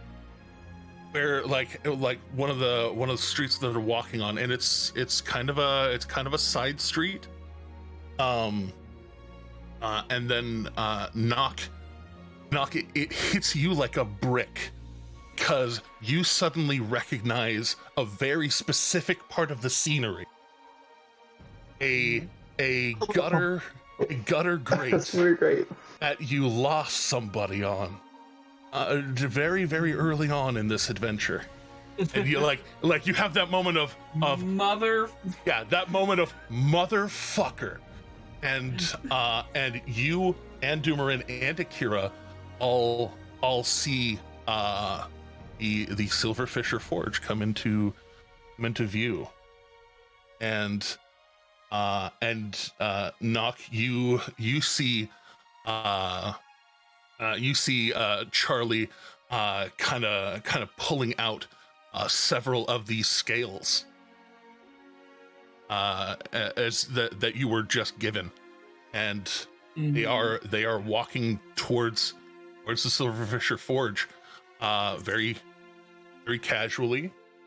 As this is Is there conversation It's happening like, right now. Is there conversation as to like what, like, are they talking about what they're going to do as they're going there, like any, or are they just straight up are they just walking that way in silence? Or... Well, right now, like they're just kind of bullshitting around at this moment. In the way people just walk and talk. Right now, there's no talking about exactly what they're doing. They get across the street. As they pass it through. Right. Hold on. Go ahead. Okay. What's it? Before they get like too much closer to Fisher's, I did want to. Slayer's gonna ask the party. Can anyone talk to him right now, Fisher? Can anyone do that? It's, like right now. Alec like points over at Eridra and it says, "Get Fisher on the horn." Like I'm pulling out a sending stone. I would prefer that we go that route. I'll say I don't have to burn a spell. I'll just say the sending. You only have one sending stone, and that was the one to Eltahane. No, I have two. No. I have one to Eltahane. Oh, you and did one have to two. Fisher. You did have two. I forgot. I'm smart. I am the smartest. I got this crap on track. That's right. You have used that before. Okay, so they are walking so I don't have to burn a across. third level spell. They're walking across the road. Hey, can anybody get in contact with Fisher? You go pulling out the swapping out your sending stones, and they start walking in. Go ahead and Wait, really quickly, above table, can I clarify? Is it just Charlie, or is it Charlie and other? oh no, I'll say it's all Charlie four of and them. Company. Yeah, it's It Oh, is- it's all four of them. Everybody. yeah. Charlie, Gellin, Unnamed, and Spork.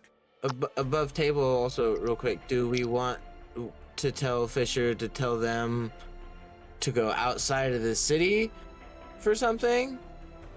Potentially, so we could maybe catch up with it. Anyway. Well, whatever they're very- about to very ask quick Fisher thought. for, whatever they're about to Quick ask thought Fisher process. for, he's probably not going to give them once he finds out that they murdered a. I'll say, Quaddle. give us a second. We've got. He's pulling out the stone. What do you say? Fisher, tell them you'll buy the supplies an hour later outside the city. That's so weird. It's an illegal deal.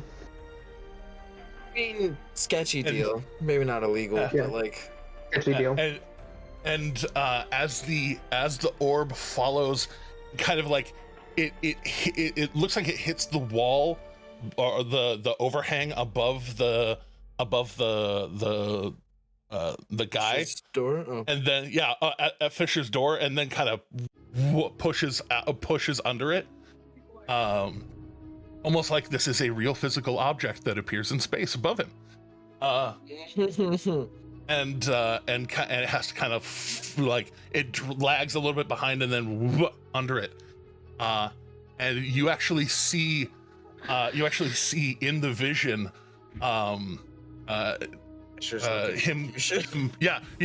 Fisher's like Fisher's mid hammer right now. He's middle of work, and Gracious.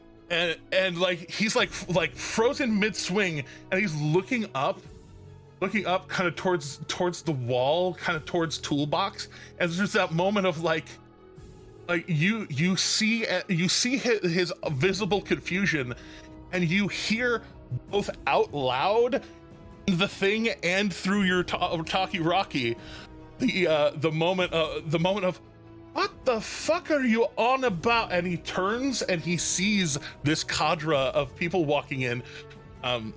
That's trippy and meta. I'll say, yeah, no, you see Brandor back behind the door where Brandor is wont to be.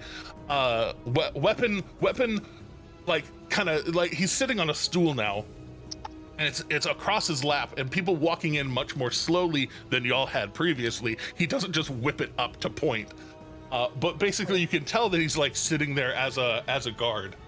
And they walk in, and he can see Fisher looking around. Like, he doesn't process what Fisher's hearing because it's not broadcasting to Fisher. It's in his it's pulsing into his mind.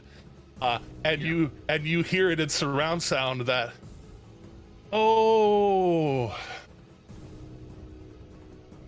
I've got this, and he gestures towards Brandor. I've got this. And he kind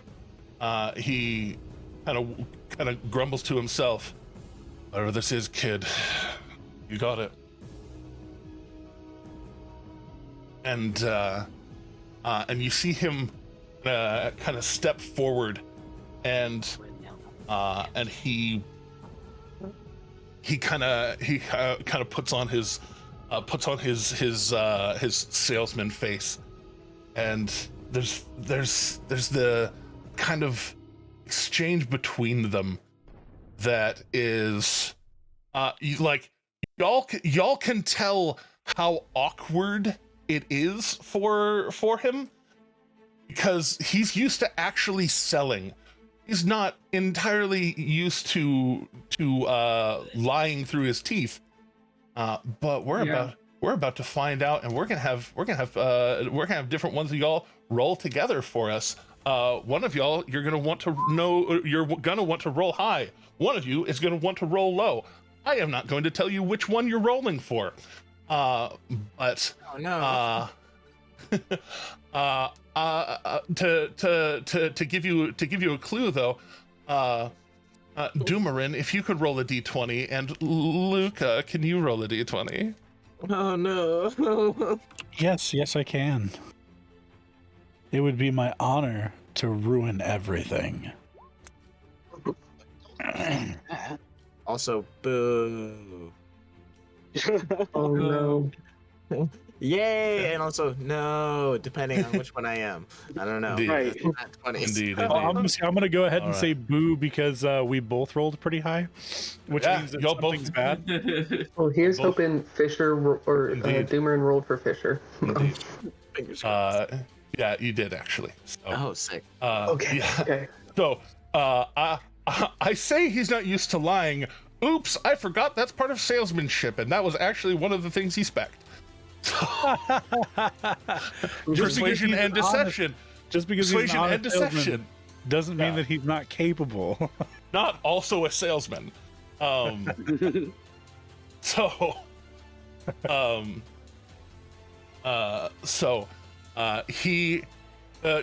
watch the exchange where it seems when they go in, the Gellin, as you have you've been told who he is. Gellin kind of walks up and puts on the charm. He very much is a charming individual, and you can tell he out and out lies about what these are and where they got them. And you can tell that Fisher, while he's pretty insightful, you've seen him deal with liars before, he doesn't quite know how to make heads or tails of it. They talk about these things as like, finely crafted jewels that they came across, and they'd like them made into. And you can tell that they're doing something similar to what y'all are doing. But they're asking for necklaces, and that they would like to not be seen by things like this. They kind of describe like long distance scrying, and that we're doing right now. ironically the thing you're doing right now. And yeah, right. It's not irony. And how they want to protect against that. And Spork kind of chimes in and like, yeah, you know, I've been following a friend of mine, and you can kind of do that thing from a distance. I have, and he pulls out this very nice crystal. It's not an orb shape. It looks, well, kind of like the bottom of it's kind of rounded off. The top of it almost looks like a fire bolt in one's hand, or like a torch head, and it kind of spikes up into these little tendrils of flame. You can tell, so you know some of his past as a wild man before he was adopted by the same seminary that you were, and the boy liked fire. But he starts talking about that, and just, you know, basically describing what they're trying to protect against and why. And you see very, very suddenly Fisher's countenance change to that of abject fear. He's, oh, like, you have what? Those gems are not. Those gems aren't allowed in town. You know, it's real. And you can tell he's like putting up a hush hush hand towards Brandor, almost like that. I'll fucking tell you later. Just just shush, and brings them over closer to the supply room door, and starts whispering, and just, you know, I could get in a lot of trouble for working on you know, illegal materials like that. You might want to you know, I can't do it in front of people that are a little more straight-laced. Meet me outside of town, out an hour. And he kind of tries to think back. He's relatively smart. How long did you tell him? I said an hour, but I mean, Okay, however yeah. much time he gives works. Yeah, well, yeah. You said an hour. I just relying on the fact that he's smart as fuck. Smart as fuck, boy. Yeah. Meet me about an hour south of town. I've got to pack up stuff, and I'll meet you down there, all right? And you can tell Gellin looks very pleased with himself, as if he has pulled over the big one on this man. He did, didn't he? oh yeah, no, his deception is better than yours, naturally, and so without certain modifiers that you have, naturally, are you sure? naturally he's pretty fucking liar. But you can tell how convincing he was about it, even though you know the truth. It's like, wow, he sold the fuck out of that. But so did Fisher. And wait. Did my passive insight of 18 beat his deception? No, it didn't. Damn. Like I said, it doesn't ping to the ring that it's a lie. He is smooth as fucking silk. But you already know the truth. Whether or not he's smooth as silk, you know that he's lying. And it's that look of deep satisfaction that this man's getting what he wants.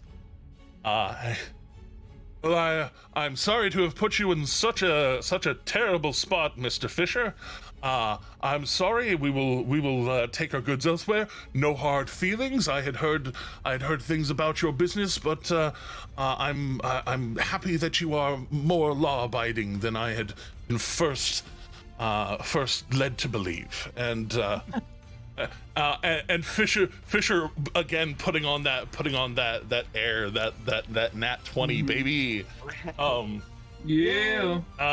It's just like, oh, fuck off then, get out of here. We don't deal with illegal. And as soon as like they start to leave and the door shuts, you kind of hear him kind of go on and on with it a little bit.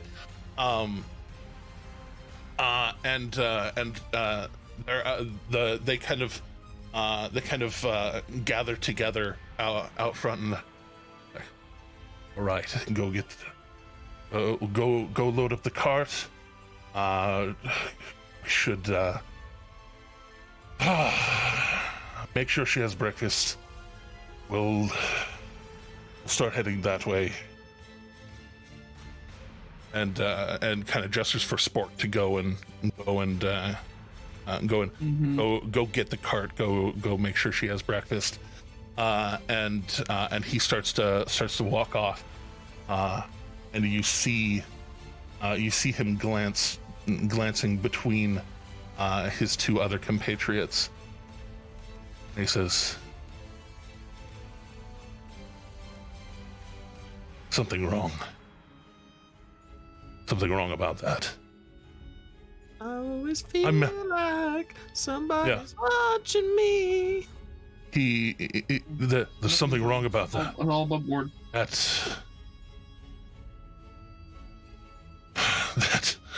The material that I named was entirely bullshit.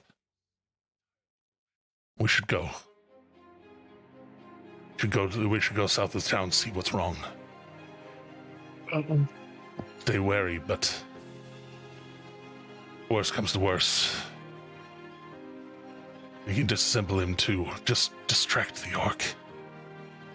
He's frustrating his sense of ability, and they start to walk off, and the 10 minutes expires as they start to walk away. And the orb fades, and the clouds regather around Charlie before collapsing in.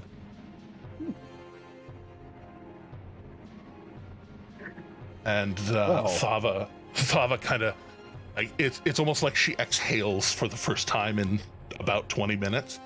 It took about 10 minutes to cast, and it lasts another 10. So. Well, How far are we from Grimglear? Y'all were a leisurely about 2-hour walk.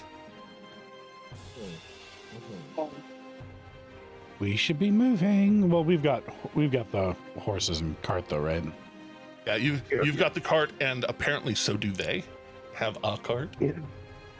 But they have apparently decided that they're not going to fall for this. Or if they're going to. Well, what you heard was basically they're gonna go through with it. There's something fishy about it, but they're not sure what. Like they're no fishy, Fisher. Yeah. There's something fishy about Fisher. Nailed it. And but they want to find out what it is. They're sure that there's something up, but they can't pin it. Because he lied about what it was. He made up a fictional crystal name, and he was like, "Oh, that's illegal here," and so you can tell just with your insight of a fuck ton, you can tell that he's like, I lied about what this was. Does he actually know what this is? Which would also possibly be worse, because coatls are generally seen as good things that people don't want people killing, if they know what they are. Which Wait a second. I have a question then for Demarin. Yeah. So during your time at the Slayer's Take, when they told you about coatls, or during your time at the Slayer's Take, they mentioned specifically having an opposition to those who would harm a coatl, right? Oh yeah. He said he would be very cross with us if he found out that we had harmed the coatls in a quarter. Oh no, it's not us that I want him to be cross with. It's them. No, I give me a name, Demarin. Did. Give me a name, Demarin, and I will perform a sending, and we can call in the Slayer's Take, so that they've got an enemy in front and an enemy behind. Yeah. His name was. No, you were there. What was his name? His name was Caspian. Caspian. It was Caspian. I knew that, but I knew Slayer would. So, what do you think? What do you think? Do you think that's a good plan? I think that's an excellent plan. It's not a bad plan. I mean, the evidence will be there. They've got the scales, right? Oh, can you cast it while riding a cart? Yes, we can move. We can get moving. Okay. I turn to Fava and telepathically say, "We will do everything in our power to avenge Envar and Envari? Yeah. Envarn." Yeah. I was like, did hidden. Ro start glitching? I did. I IRL started glitching. For point of reference, after Slayer's like, yeah, it's not a bad plan, and then you say we should maybe cast it while in the road, he's like, yeah, good idea. He's just gonna start fucking booking it, like full bore sprint. Like oh yeah, he fucks up, and you see Adkis sees you just like kind of going crossways back towards the road, and he's he brought the cart along, watching the bunch of y'all walking, and so like he's already kind of like seeing him walking, starts turning around the cart and just like we're going okay, and he starts pulling form and function around, turning to face the right direction. Everybody we'll do everything to honor Envarn. And with that, I turn and I book it as well, getting to the cart. And y'all running up, starting to mount up on the cart. Thava kind of slithers through the grass, wings tucked in very tightly, more using the snaky part rather than the flying part of her anatomy, and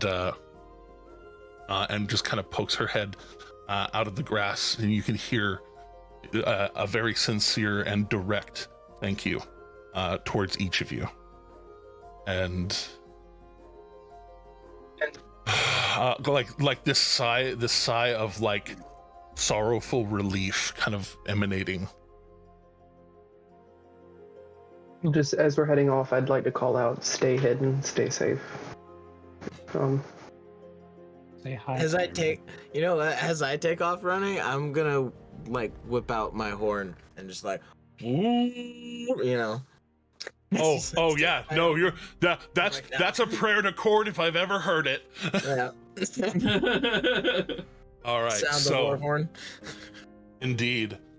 So, blasting it off. Sure. Performance check. Let's go. All right. And you're running into battle. This is with advantage. Do it. Oh shit. Okay. Roll again then. Hell yeah. They're not going to be able to run away from us anyway because Ro's range on that bow. It's dumb. It's so good. So with 6 feet long range. Yeah. With y'all beginning to mount up, the thanks being given, the prepayment already bestowed to you, and and Slayer very, very just you could tell he's enthused. He's ready. Leading the way out. You send. Now you're sending off of a name. Yes. And hearsay of who this person is. So as part of it, I am going to have you roll a spellcasting check. Yes, because it's non-proficient, you have your jack of all trades, so just roll a charisma check. It should take that into account. Well, charisma is one of my skills that I am proficient in. Oh well, no, just base charisma spellcasting checks. They're non-proficient technically. I don't know where that is to roll it from. Oh, just charisma, like just click your charisma number. Stat. On your charisma number, just click it, and it should automatically fix it while it's rolling. Yeah. Because it does know that you are a jack of all trades. Oh, it did give me the. You're right, it did. All right, and a 20, nat 19, baby. Like this is it. Did I mention I'm awesome? Yeah, we all know this to be true, Tim. You don't have to show it every time.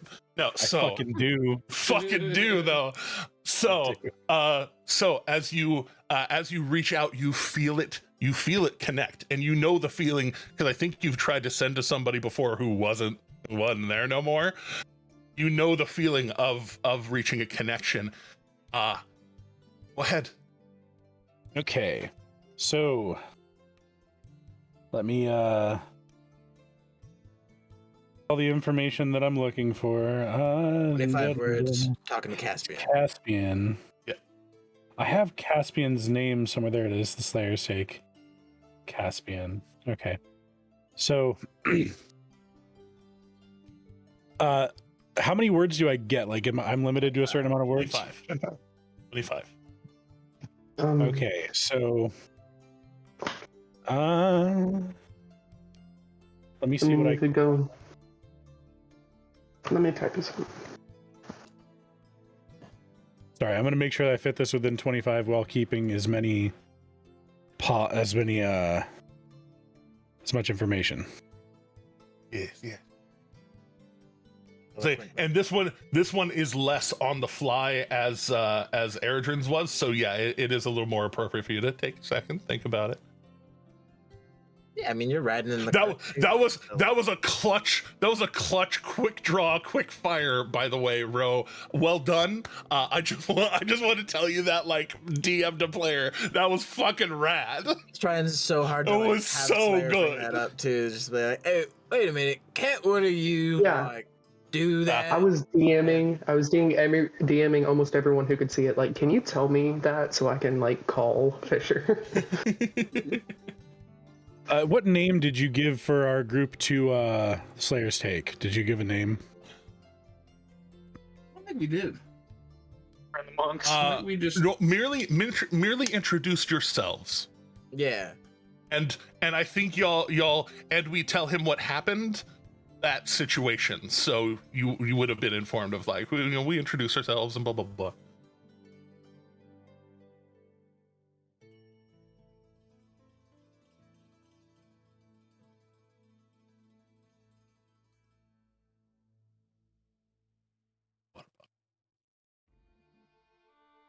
Sorry, I'm making water pouring noises here at my desk, and I know at least the TikTok chat can hear it. And I was just making sure they knew it's water. It's me transferring water from my water holder to my water actual drinking glass. I have two of them, and this one holds ice better, so I'm using this one for the ice and that one for the water now. Makes sense. Yes, refill your water. Not a hydration check officially, just, make sure. Okay. So, sending. So the message is to Caspian of the Slayer's Take from Dumarin. Located Coatl poachers selling scales 1 hour south. It is south, right? Yeah. South of Grimgalir. It's like southwest, but yeah. Just 1 hour south. Come get some vengeance. We'll meet you there.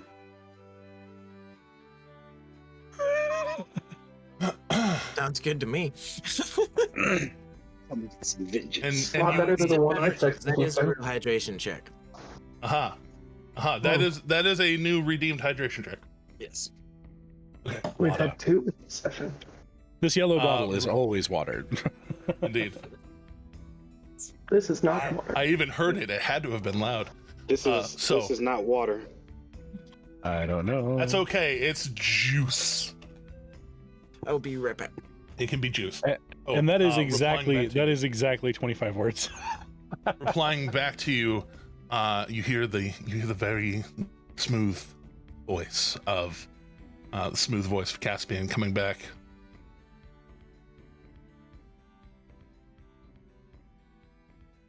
If I find out it was him, there will be hell to pay. But we don't do things for free or vengeance. Okay. Name your price. I can't respond back without burning a whole nother 3rd level spell. So that's true, and you know he called that. So I mean, common sense would say the scales, but I don't feel we should give Anvari's. I'm not giving away Anvari's scales. Don't worry. I'm also not going to burn another 3rd level spell when we're potentially about to run into a very dangerous situation. Also, name your price sounds like us. What do we want? What do we want him to pay us? That's the way I looked at it. Like when someone says name your price, it's the other way. Mm-hmm. I deal in a lot of negotiations. I say name your price often. And I'm normally meaning you tell me how much you want me to pay you, and then I'll let you know if I want to pay it. Well, I thought that maybe with how much they cared about the poaching, because they specifically were so adamantly against it. I'm telling them I found somebody who poached a coatl. You know, if you actually have a problem with that, come do something about it. That's basically what I was telling him. And if they're not wanting to come do something about it, then I can't make them. Well, then also the him, he doesn't know which him. We don't know which him he refers to. He could have been speaking on Slayer, since Slayer was the most recent person to talk about coatls. So yeah, he could be mad. Yeah, he could just be mad. Yeah. So. No, I told him that this was from Demarin and that we found somebody poaching. Yeah. Oh, you said from Demarin. Yeah. Okay. Yeah. From Demarin. Oh. You know what? As part of it, I apologize. I should have asked this beforehand, but I'll ask it after. Make a persuasion check. Oh, freely and gladly. As part of that, like your words were your words, but it's more it's less about what you said and how he reacts to it. Yeah. So he said what he said. He said what he said, and you can tell that. Actually, I mean, let me look real quick. Does he have? Oh no, his stuff. Yeah, no, there's a certain amount of things that he can do, and sending is not one of them. The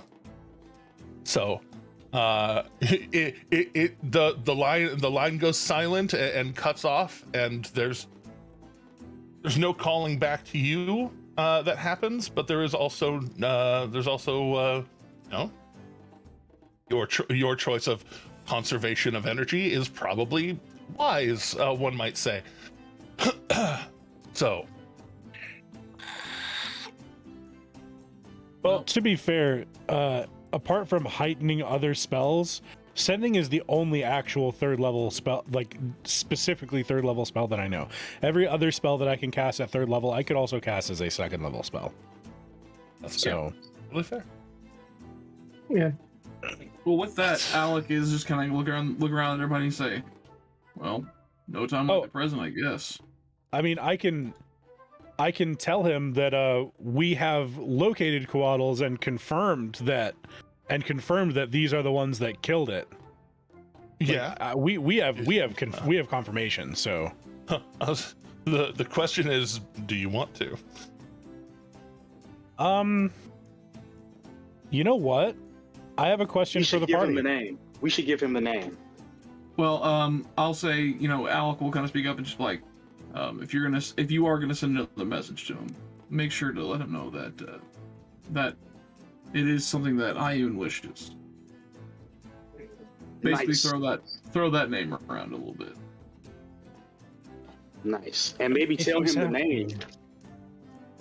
Yeah, I can include the name, but he's asking us to name a price. So what I'm thinking is, what do you think would be enough to justify a 1-hour ride out to stomp some fools that did wrong? I'll offer him a free weapon from my making from when I did it. We can. I'm not there, but the heads of the poachers? Um, I'm pretty sure That's that a the good Slayer's idea. Cake only deals in money. Just saying. That was heavily implied in what he said back to you. It's also heavily implied in the "Have you watched Critical Role?" Yes, I have. Well, have you watched Critical Role or the new show? Yes, the Slayer's Cake. The Slayer's Cake is in season 2. I was so aware that proud. Slayer's Cake I was was so a proud to see canonical thing. that. Oh yeah, Yeah. Slayer's Cake is very I watched- canonical. I just You watch watched. the new episodes. I just watched one of the new episodes, and I thought that was very amusing to run into it right after we did in Dice Soup. I know, and I didn't know that they were gonna hit that so quick. So cool. So, how much gold do you think that it would be worth to have a couple of them come out like that? I mean, I wasn't there to speak with them. Yeah, you know what? Is there any skill that I could roll to maybe try to have a guess of what? Try to have a guess at that. I'll take an intelligence roll. If you have, you're wouldn't be proficient at that because I mean, yeah, you sell stuff, but like you're not a merchant of sorts. No. Just regular intelligence check. I'll roll A it. regular I half give- proficient Can I give the intelligence health check. action? You can because you are kind of a merchant of sorts. Alright, you get advantage, bud. I mean, I'll roll a that's- second die, yeah. but That's it. Yeah, roll a second shoot, die. I rolled the wrong die. I rolled the wrong thing. It doesn't matter. It's the same bonus. Okay, So that's we're gonna fine. go with that. Go with that total of 16. Rock and roll. Total of 16. So, you and kind of a good per diem for a not just a merc out of a bar, but like a merc from a professional organization, probably somewhere in the like 50 to 100 gold would probably get somebody pretty good to come out. More than that, better skill. Well, that's I mean, I don't know how much we have collectively. either better skill or more people. I don't know how much we have collectively. I know how much Luca physically has. Which Right y'all now. can discuss. Y'all have time. I have a diamond worth 300 gold. Slayer's not there, but I've got 47 gold pieces. I got Wait, 250 Slayer's not with us? No, I'm full force sprinting ahead of you I'll guys. say right. he's being Marine Force Recon. Okay, cool. Except and almost as stealthy. You know what I mean? Garrett Good lord. spends Erdrin's money. Yeah, that's true. Y'all have, Uh, y'all what have- is- y'all Not have has cash. Y'all- 254 gold on him. Okay, so shit, this That's is a so decent weird amount because of gold. I've purchased so little stuff and have less money than other people. I wonder what the fuck I'm doing wrong. All right. Well, I think Alec robbed somebody or something. Like it's fine. It's fine. Yeah. Let's see. You guys paid me.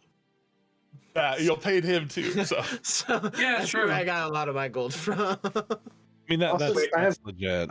Actually, Along with the that might be a diamond, split there. I have. I think you Along paid with the him. diamond, I have 265 gold as well. Wow, I feel broke. No, I've actually paid for a lot of like stays at inns and stuff. Yeah, you've been paying for information. incidentals out your ass. Actually, I've also been thrown paying a lot of stuff Adkis. I've also been paying Wait. Adkis. I have gold in your chest. Just take the gold from your chest and use that. So what you're telling me is that the gold that's accounted for in my inventory, some of it's also yours? That feels awesome. Yes, it is. It is.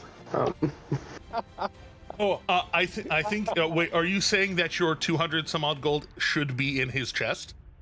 No, that's what I have on me. I didn't count what went in the. Okay. No. I made sure to keep that separate, so I wasn't like robbing anyone. I You might have wasn't been money overpaying laundering. your teammates. I'm just saying. Maybe. I mean, Luca, everybody knows Luca is the leader of the party, right? But I think you've been paying your teammates too much. You know, I haven't pay your been people and paying keep them them. happy, right? I pay Adkis. That's fair. Yeah. Remind me to pay him next time. I'm wondering, like, I'm straight up like wondering how everyone else got so much more gold. Like, Jesus, I didn't spend that We have much. 47 gold. Like, 47. Okay, 47 makes sense. 47 makes sense. 200 some plus a Jesus. All right. Plus whatever's in your cart, or in your chest. No, my total inventory has 134 gold. We have jobs. Erigen and Akira have jobs. Yeah, we do. Oh, come on now. Luca started out this I think campaign. y'all started out this y'all campaign with rated more off- money than both of you. Oh yeah, no. Y'all picked clean some of the dead bodies from the priory before leaving. They haven't so what dispersed you're- that. Yeah, so what you're telling me is you guys picked up money and haven't given any to anyone else. Yes, Gotcha. actually, that's what happened. I see. They did- That yeah, is what happened. yeah. When did that happen? I didn't pick up any money at the Priory. No, I'm you were not too busy actually- exploding. It's fine. I'm not Like, actually it's fine. mad. Luca Yeah, really but doesn't why- care about money. I didn't get money from the Priory. I only got weapons and tokens. I get money from the Priory. Either way, there's It's not- reasons that it's you not have money. I'm absolutely certain. It's just a joke. Point is, do you and how do you want to spend it?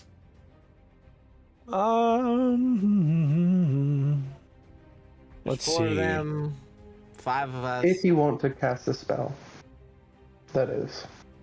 If you want to cast a spell, and that is yet another cost to the equation. To be honest with you guys, I would like to pull in someone from the Slayer's Stake if possible. Like, Okay, I really genuinely would. Because it also allows us the opportunity to prove ourselves in front of someone who is a member of the Slayer's Take. It also allows us the immediate opportunity, if we get somebody who's high enough rank, we could potentially redeem the fact that we did willingly get a coatl scale, like, right then and there. So, like, we could instantly have that redeemed. Like, they didn't say that they wanted the scale, they just wanted us to get one and prove that we could without killing it. So, It's true. I'll Yeah, we offer were- 5. Yetis, but yeah, I'll offer 5 Well, yeah, and platinum the as my Yetis, yeah. contribution to the cost. it's either or, but yeah. how much? I'm offering 5 platinum as my contribution to the cost. Okay, that's more than I can comfortably offer, for God's sake. Okay, I'll offer 7. Jesus. I'll put it. Holy crap! No, I'm just saying, like, that's more than I could. I was gonna offer up to 20 gold. Okay, get somebody- then we can go get back somebody to really 5 good. then. Yeah, we could. That's 70 gold right there. Anybody else want to chip in? I'm not there. I can put in. I'll put in like 30, just to make it an even 100. Do y'all call up to Slayer to be like, hey, or No, it's no, okay. we do not disturb his run. Not at No, all. he is in his zone. We're not messing with him. Honestly, He's I also- can, like, also half remember- imagine, like, I didn't even take the road. I just, like, literally beelined to, like, an hour south of Grimglear. And I wish I had. just going. I wish I had Worst. known. I wish I had known that you had taken off immediately, because Akira definitely would have run monk style, like straight Naruto style, right behind you. All right, so to like push this quick, these are also the people that have been after Nox. So if anyone wants to contribute to the hiring a professional killer to come and help us kill these motherfuckers, feel free to speak now. Or forever hold your peace. Already spoken, so. All right, that All right, so 100 does gold put pieces. it up to 100 gold solid right now. So I will go ahead and write back. Okay. I will write back. I need the exact names. So the exact names are. Sorry, it's way up. Geffen. What? Yeah, Gellin. Gellin. I've got it like way farther back in my notes. Gellin, Spork, Charlie's An the one who was unnamed. crying on because he's dumb.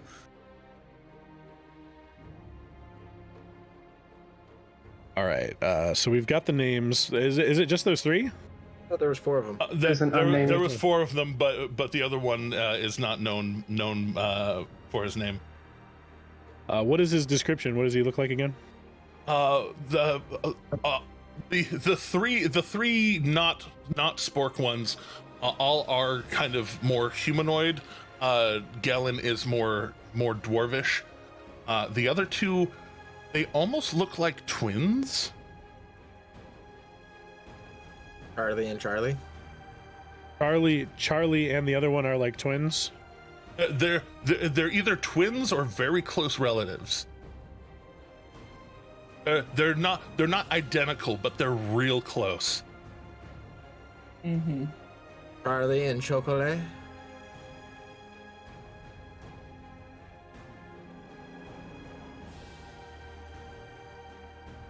Okay.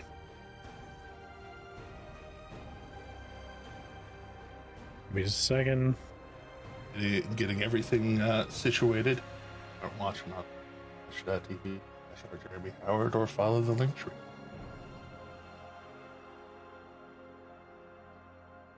Also, thank you all for watching. We appreciate it. Yay! Sorry for taking so long for this. No, you're While okay. he's- You're okay.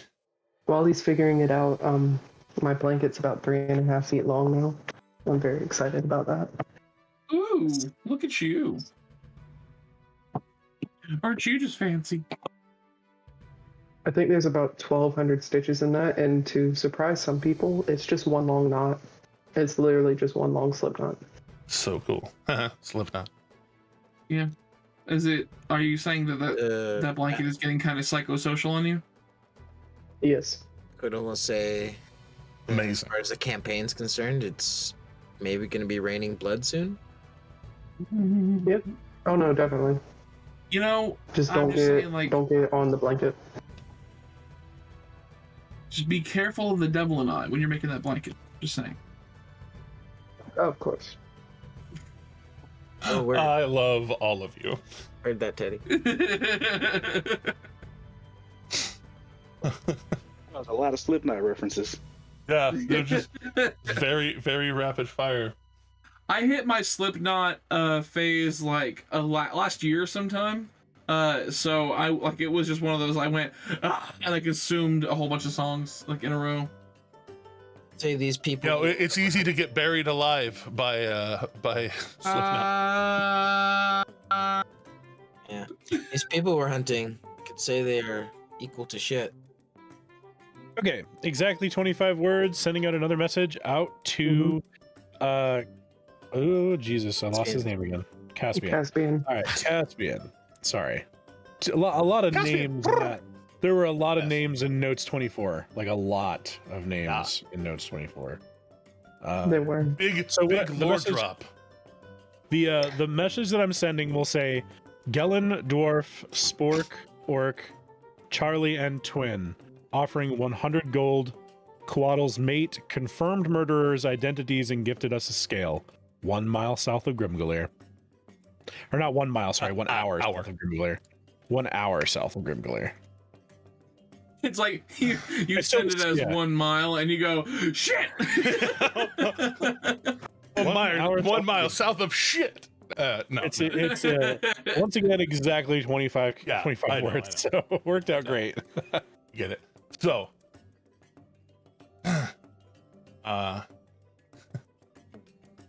you hear a couple of words worth of chuckling before it actually, before actual words start coming.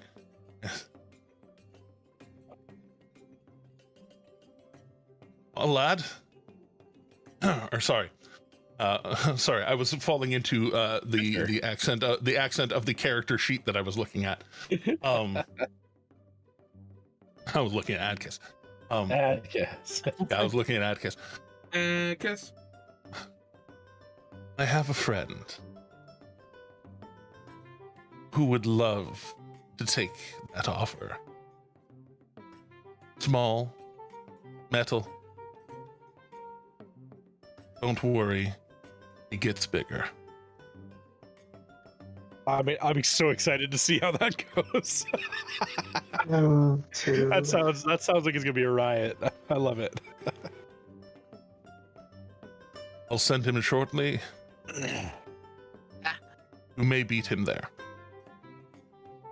All right. Well, it'd be good to know that if they try to flee towards town, we've got that backup. Let me go burn that spell slot properly. There we Nice. go. All right. Pleasure Just doing for sake of memory. Take. All right. Just So, for memory, I'm going to go ahead and take those 5 platinum off.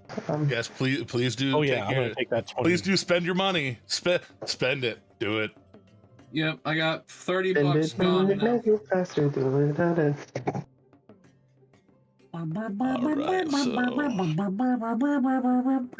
Indeed. Over. Our work is never over. So as y'all continue the warpath north, so Slayer, you are as ahead of them as you basically want to be, because it's like 20 foot around over the course of an hour is quite a bit of time, or even for you less than an hour. Yeah. I definitely want which to... means you have. Go ahead. Sorry. I definitely just want to. I'm just gonna go. I definitely want to just get to a point where I could. I mean, if I can. I guess if I can, I kind of want to basically do the scout thing that you said. And I want to like be able to get to where like I maybe see the other group on the road from like a tree line or something, and then book it back to like ahead of them, the direction they're headed, to like stage an ambush. Okay. I will take I'll say you're not being sneaky, but like from a distance you are you're you still. Yeah. So you're more running ahead to survey. Go ahead and do the perception thing. Okay.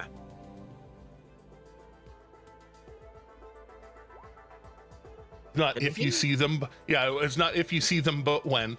Right. And yeah, so you get a pretty well head of the group over the course of the hour. By the way, I don't think anybody else really spent any resources, especially short rest resources. Go ahead and go. If you did, restore them. Do your thing. But Dumorin charging ahead. So you get to a point where right where like the hills are really starting in, and you get to the top of the hill, the last hill before getting in, the nice leisurely downhill into Grimgalier, and you see a cart of people, 1, 2, 3, 4, and a fifth one who is driving the cart. Interesting. Okay. Do I spot the orc? There.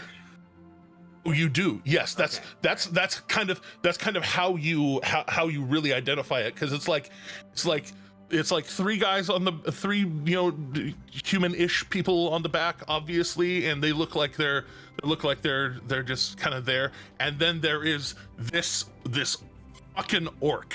He's broad, big, kind of a kindly face, but you're like mile off at least. Yeah. And And I'm not and kind of I don't have eagle sight, so and kind of looking back, you can tell that your group, slow going as it is right now, probably you're like a half mile ahead of them.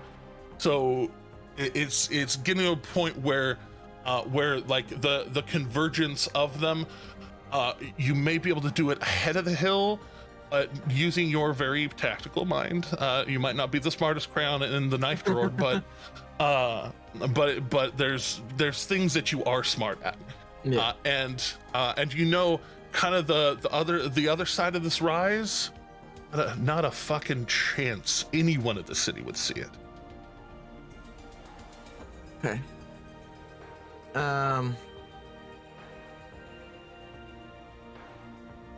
Yeah, I guess that'd be where I want to try to stage my ambush.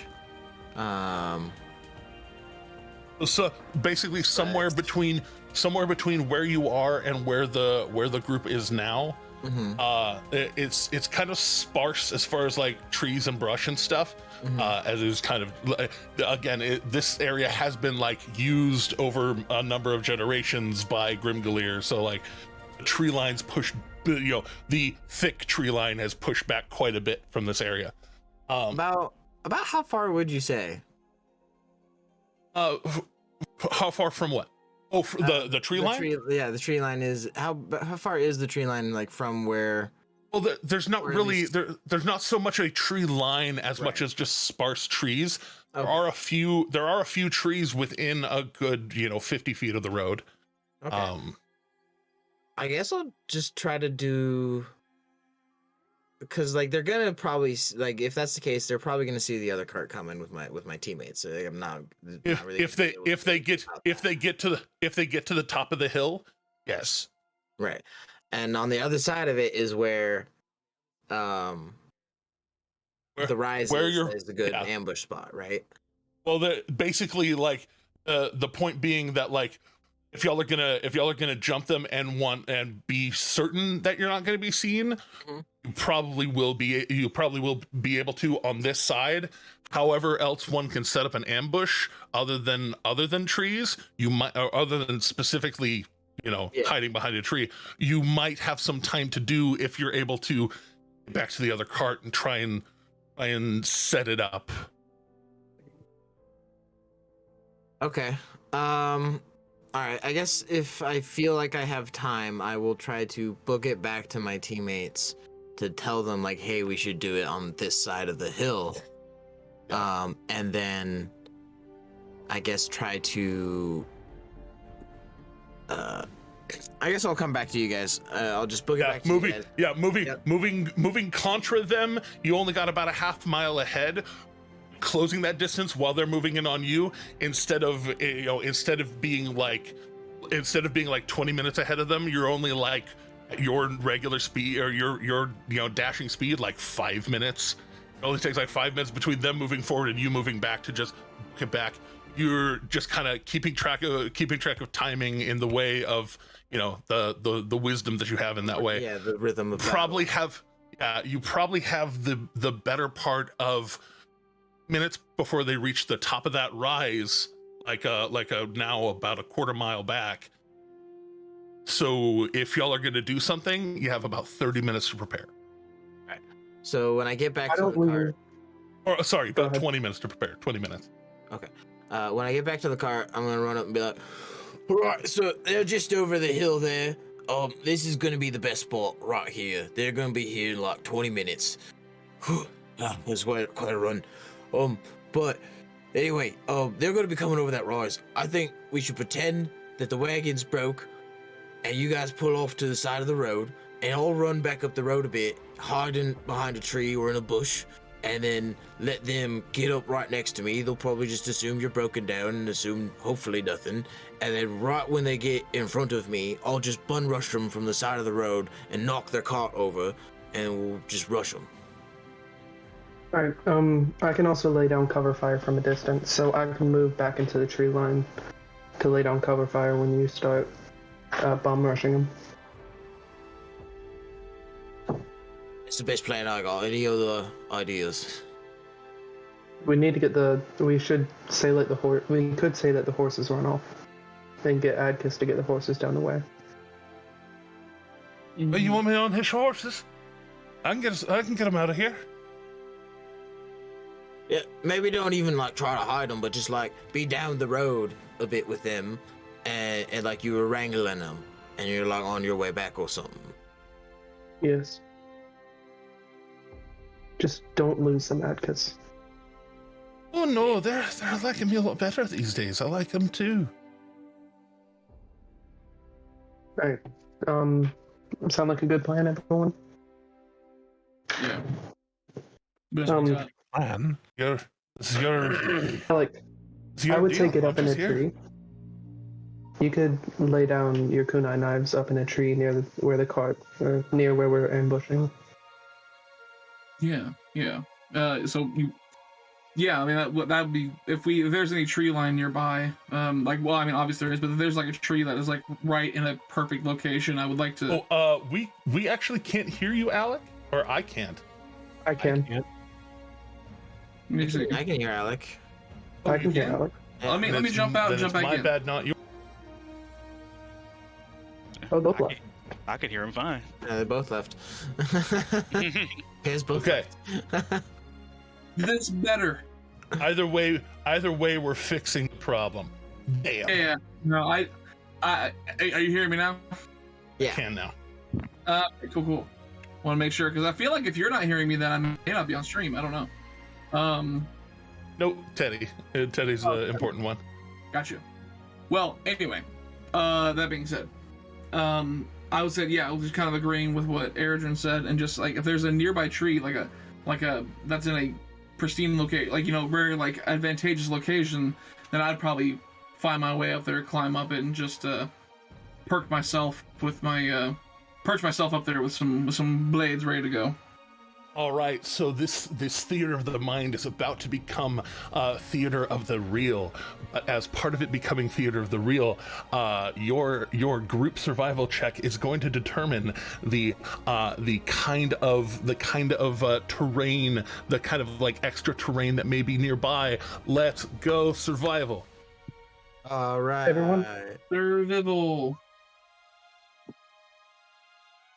That's pretty okay. Average. Yeah, I'm middling. Akira coming in with a solid 22. Yeah. And Akira and Akira and Luca, would you guys like to be the ones near the cart? Sure. Survival. Survival time, yes. Survival. Yes. Better. Which is much better. We like this. We're all double digits, so I think that stands for something. It's pretty good. It's pretty solid. Per solid, as some people might say. So, per sola. So, here we go. Just need to maneuver that. And Weeks that. later, Slayer finally drops his accent and starts talking like a surfer dude. Right. Hey, Like, bro. it's fine, dude. Dude, we Like, got so pitted. right. So. We dropped in like, whoopah! Knock the cart over like whoopah! The moment he just turns into Matthew McConaughey from Soul Surfer. Indeed. So, here we go. I'm gonna put that part back to the map layer because it should be, and then I'm gonna bring. That's since y'all are kind of looking for trees, it seems, and that would For like a really nephew big shrub. I'll say trees are shrubs. We can work with that. Like something I can like crouch in and like burst out of and like charge the cart from. Like with those very big shrub, yeah. huge shrub, a like, growth, if you will. That's a growth. Yeah. Trying to look like the boulder in the middle of a thing of bushes, you know, like bushes. I just try to hunch over, like look like a boulder. And I'd like to be conflicted. I'd like to be about 70 feet away from the from where the ambush point is. Okay. So the boulder is obscured. The boulder is obscured. The boulder has confused feelings. The boulder has hidden. The boulder is still talking very loud. The boulder is talking in the third person. Indeed. So, there we go. That's a tree. That's an appropriately sized tree. The quest for... Wait, no, rephrase. Rephrase. That's no moon. There we go. That's no moon. It's a bush. Hanging out. Ass hanging out. Well, we're gonna find out. There will be 1 and 2 for the trees. 3 and 4 will be some bushes nearby. Let's get let's throw a few in there. Make it real pretty. Because I can't have an ugly map. It's just not in my programming. There we go. The programming. Yeah, the programming is terrible. There we go. There's a cluster of bushes. There we are. Yes, modify things on the fly, DMs. That's my big add All there. All the time.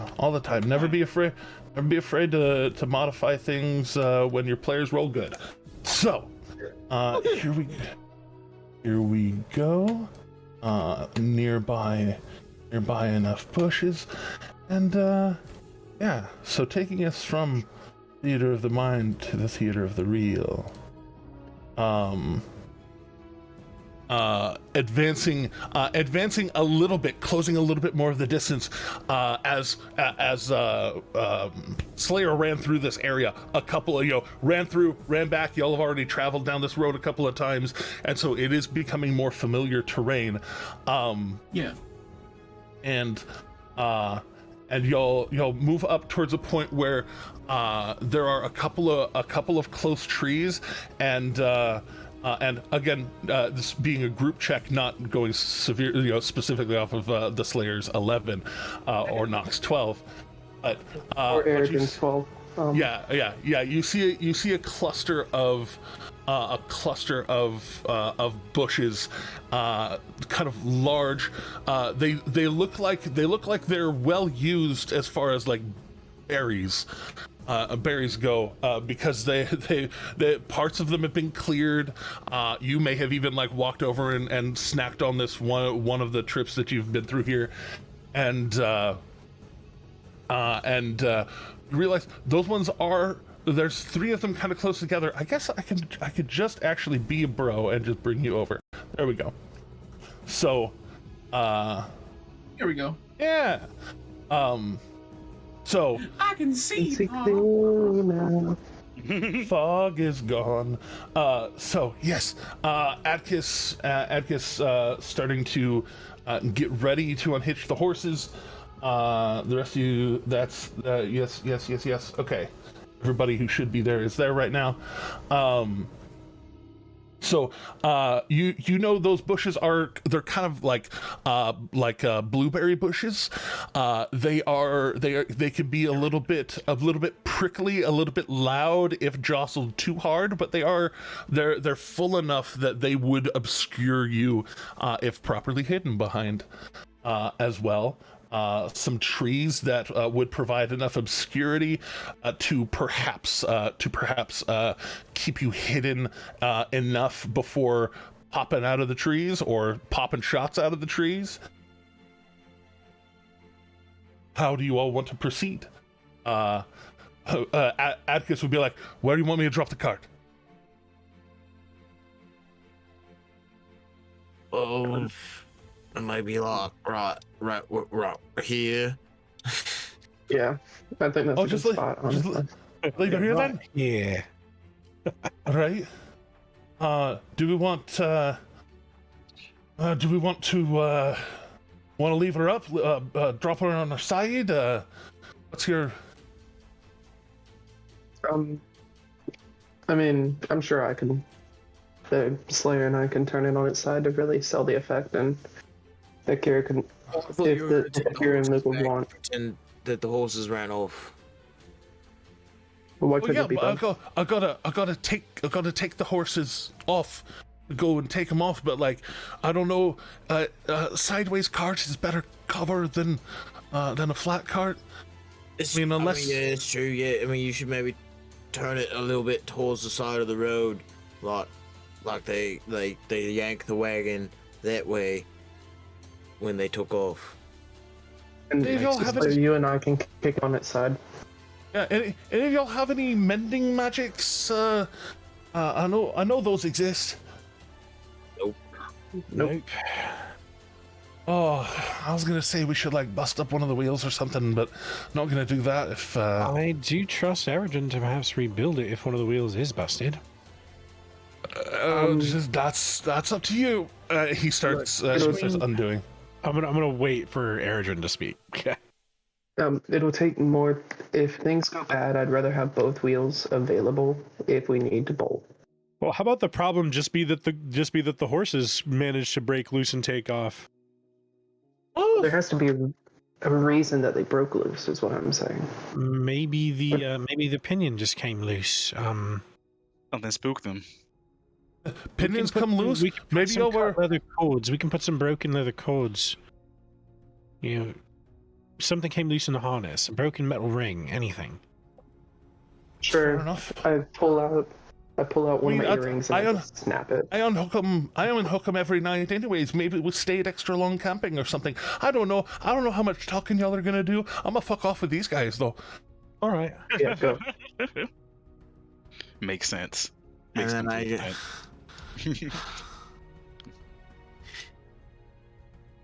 There's a mount up. The cart does tilt down a bit, so even if you don't flip it on its side, it is still somewhat good cover. yeah, I mean, I guess we could carefully flip it over before I. Before I. Well, like I said, one way or another, it's cover. It's just like with it as it is right now. Like it'll be cover from this direction, but won't be cover from like this direction. It's kind of depending on how y'all set it up. So Well, let's lay it on its side, and like maybe cock it a little bit more towards the side of the road. Maybe we're thinking too hard about this. They are expecting someone to be here. This Yeah, is they're true. expecting Fisher to be here. No, they're expecting someone representing Fisher. wait a sec. Do you need me to? And he tugs on his hat. Do you need me to try and be Fisher? That's actually it's a clever move. They've seen Fisher before though. Yeah, and he becomes like like the disguised self hat turns him into. I mean, Mr. Cimarron, you are quite impressive. you know, I did tell you I was useful. Wasn't lying. Oh no! Trust me, I brought you on board fully expecting you to be useful, but this is above and beyond. And then you hear him like, compensated. yeah, he's like, oh fuck, I gotta put the horses back on, and he starts hooking them back up. Just, this is above and beyond, and you will be compensated. But damn, that's good. Let's not get hasty with our words. Alec. Do you want to be? Do you want to be Toolbox? Oh my gosh, yes. He says, well, I mean, any plan that puts Atticus at the front of the lines It's a plan that's okay with me. And then with that, Alec will kind of walk off, trying to find a tree to hide in. Damn. Yikes, that's rough. It was a good one. You guys, I have not hidden it at all. I do not like Adkis. You are allowed to not like my NPC. It's fine. I am not taking it personally at all. It's not Bearded that doesn't like Adkis. It's Alec. It's Nock. It does not like. Yeah. It is 100% Alec. Alec is not a fan of Adkis. Do you go to North Tree or South Tree? Where's everybody else playing on the band? Because I saw that earlier, unless he's moved, I guess. I saw Slayer. Slayer was inspecting the thick blueberry bushes, grabbed a couple of berries because he's smart. I'm gonna be with the South Tree Adkis there. too. Yeah, I'm with Luca and Atticus. So you maybe would be recognized though. If I'm Alec, not really. No, what's his name? Akira the grandfather would be... has seen me, so I need to go away. I need to go away because the grandfather has seen me before. Yeah. I'll say he's dead. If that's the case, then he's dead. He's dead. He was talking about grandfather before. Is Gellen's dad is like the leader of an organization.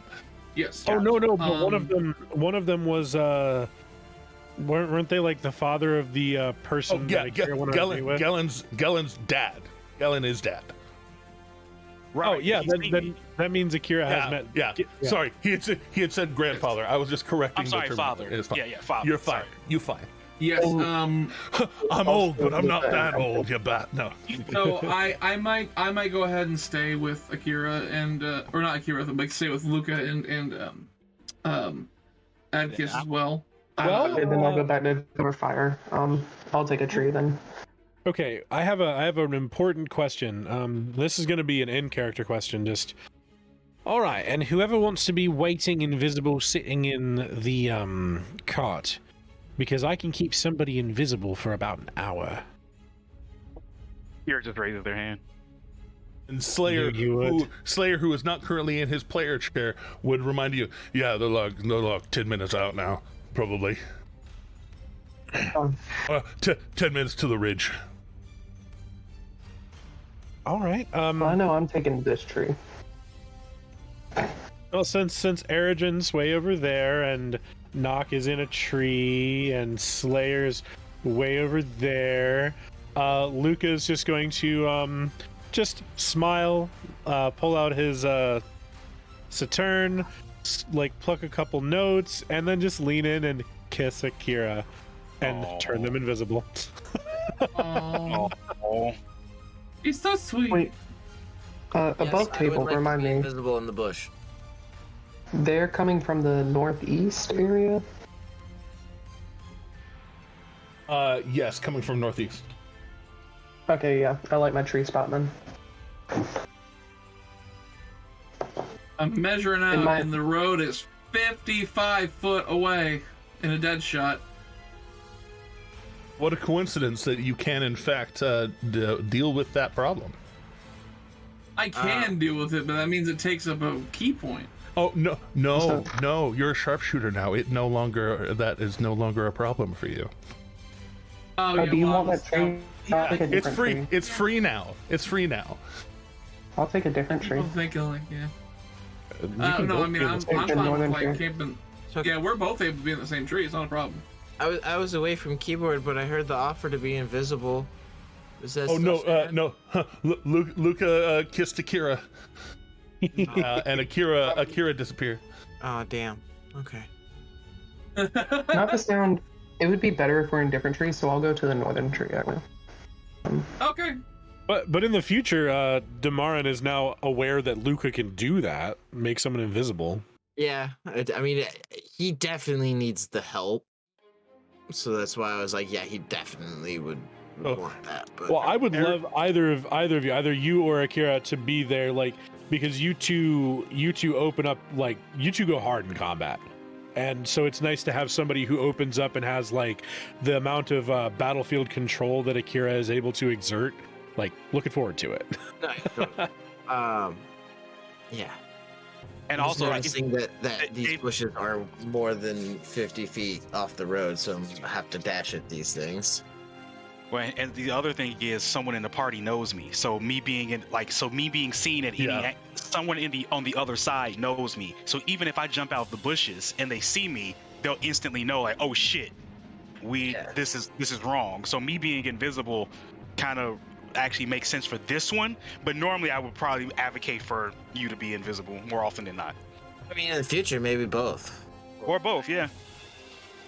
I'm also going to, as a point of order, have my shift weave change so that it looks like I'm wearing similar clothing to what Brandor wears. All right, so kind of smoothing it out a bit. He kind of has this like blue and black motif to the clothing below and kind of over his chainmail. So it starts to shift and kind of a hard sea blue with some black accent lines and stripes through it. Yep, the goal is to just match to look like, oh, that's what Fisher's guards look like. Yes, indeed. But And I could always, they saw Brandor, I could always turn into Brandor, if so, you know. That's kind of totally like a having that possibility. appearance. Totally an option. yeah, you have a couple more minutes, maybe 5 to 7 minutes till they pop over the ridge. You have so just a I kind of moment pitched to that to the determine. crew. I kind of pitched that to the crew, just kind of say like, I could turn myself.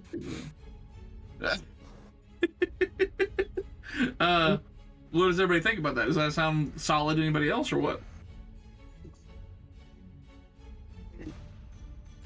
I mean, I'm looking for contradictions to that plan of like why it wouldn't work. I don't have any issue with that overall. Give me a moment. Like I I see don't. why. But I mean, that would also mean you would be out in the open. Yeah. It's your choice. I think our original plan may work better. I'm going to stay hidden for now, and then I will utilize my sharpshooter. That's why I'm all suited up now. I'm ready for combat. I'm all neoed up. Same here. How I'm drawing my bow. How many did Demarin say there were? 5. I believe. 5? Okay. All right. So the plan is they roll up, right? And we start the talking. And I'm going to point out one of them. And that one that I point out, I want you to remove that one from the equation immediately. Understood? For sure. Well, we're Does not that going to sound take out the casty orc person first. I mean, honestly, my plan for the moment is I'll be completely transparent with you. I'm going to use a spell that basically makes them stand there dumbfounded, thinking they're my friend, while we fight them all one at a time. Got you. But as soon as you hit them, they will snap out of it. So we have to fight them one at a time. All right. And he looks over at Slayer and just kind of goes like, "By the way, the orc, we should don't do anything with him. He is definitely. I can explain later, but keep him alive." All right. all right. All right. So Alec, if possible, I'd like to have you learned. We've been practicing, and you've got silvery barbs down, right? Oh, yeah, we're ready to go. All right. Well, I'd like you to try to be in range to use that if you can. I hope you can sit close enough. Is it 30 or 120? What is it? 60. 60. Yeah, I was close. It was somewhere in there. It was in between all. right there. Yeah, so I am within 60 feet because I'm 55 feet away from the road. So. Okay, so as long as one of them is within 60 feet, you'll be able to use silvery barbs if they pass the check. Exactly. So, I'm going to actually use to the best of my ability Luca's actual talents to start this fight. Now, according to the text of the spell I intend to use, it only can become hostile to us if we physically attack it, like each creature individually. However, like attacking one of them will not end it for all of them, but it will end it for the one we attack.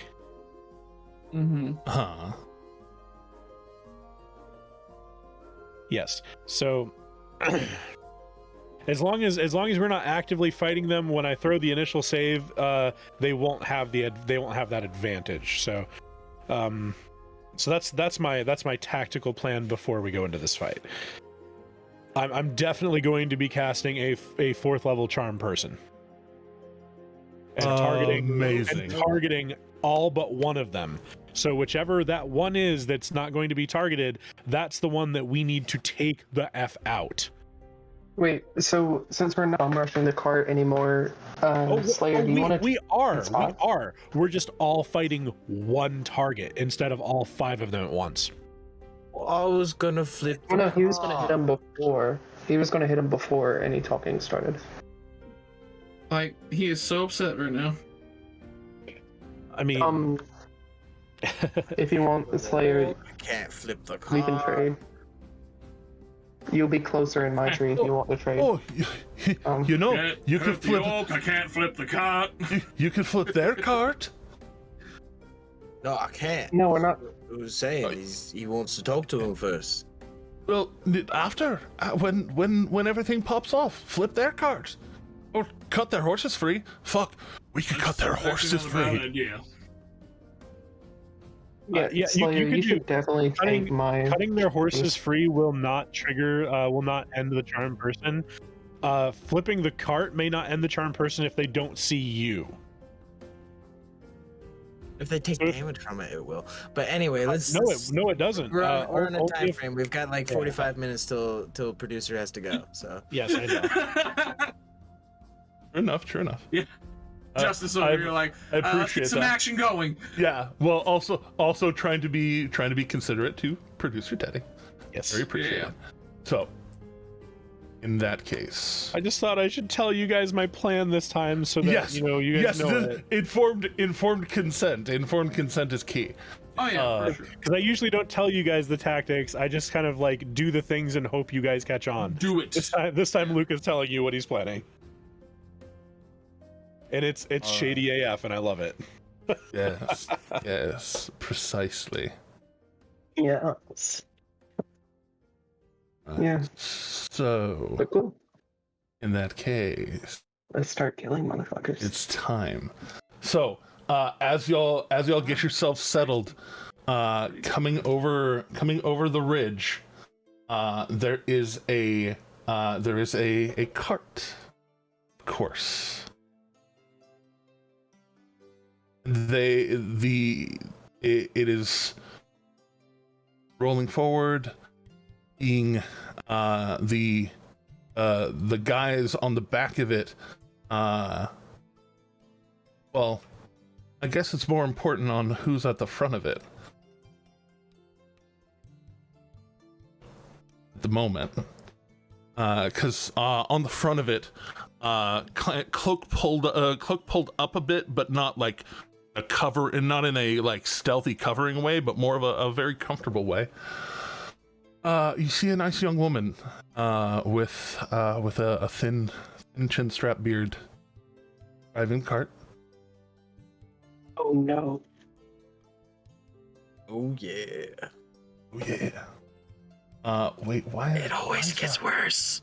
Why is that part of the problem?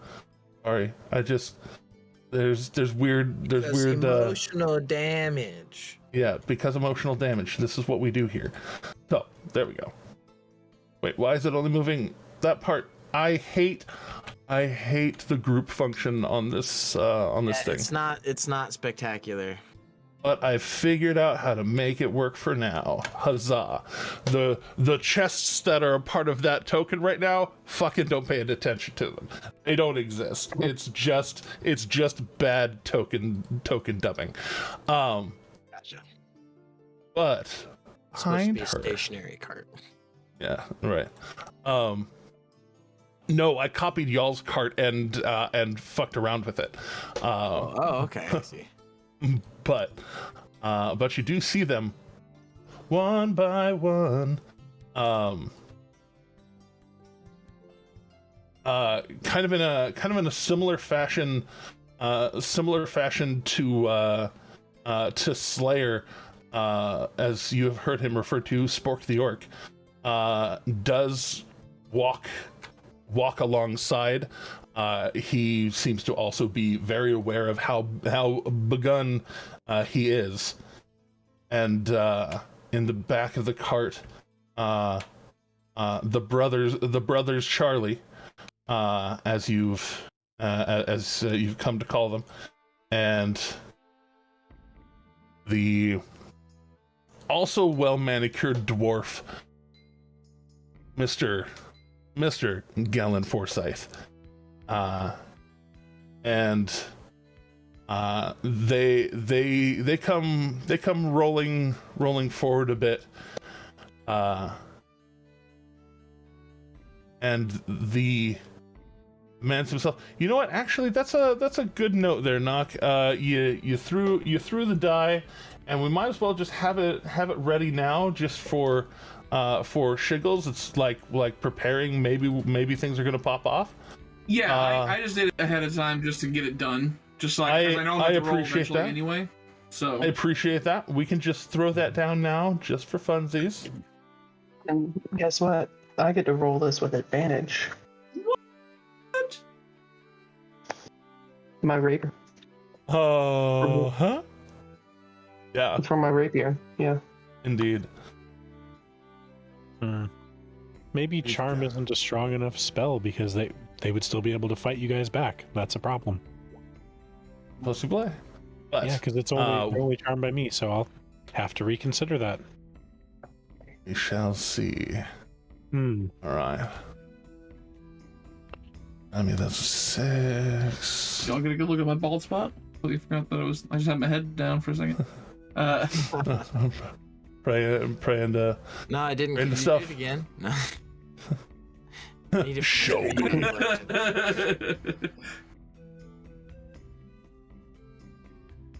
There we go. Somewhat prepared. That guy, but Somewhat prepared. Is that Charlie? also I apologize.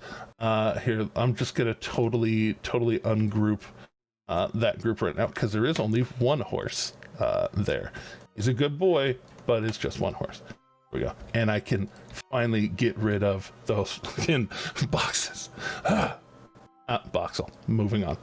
Boxel. Ha ha. So this is one of the reasons they were a little slower getting here, because they do only have one horse.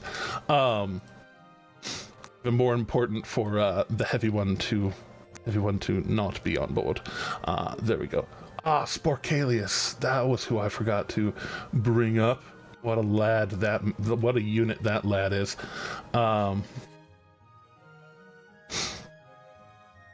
He is. You'll notice that he's got very big, like, hands and like very strong looking arms. Like, that's kind of his deal.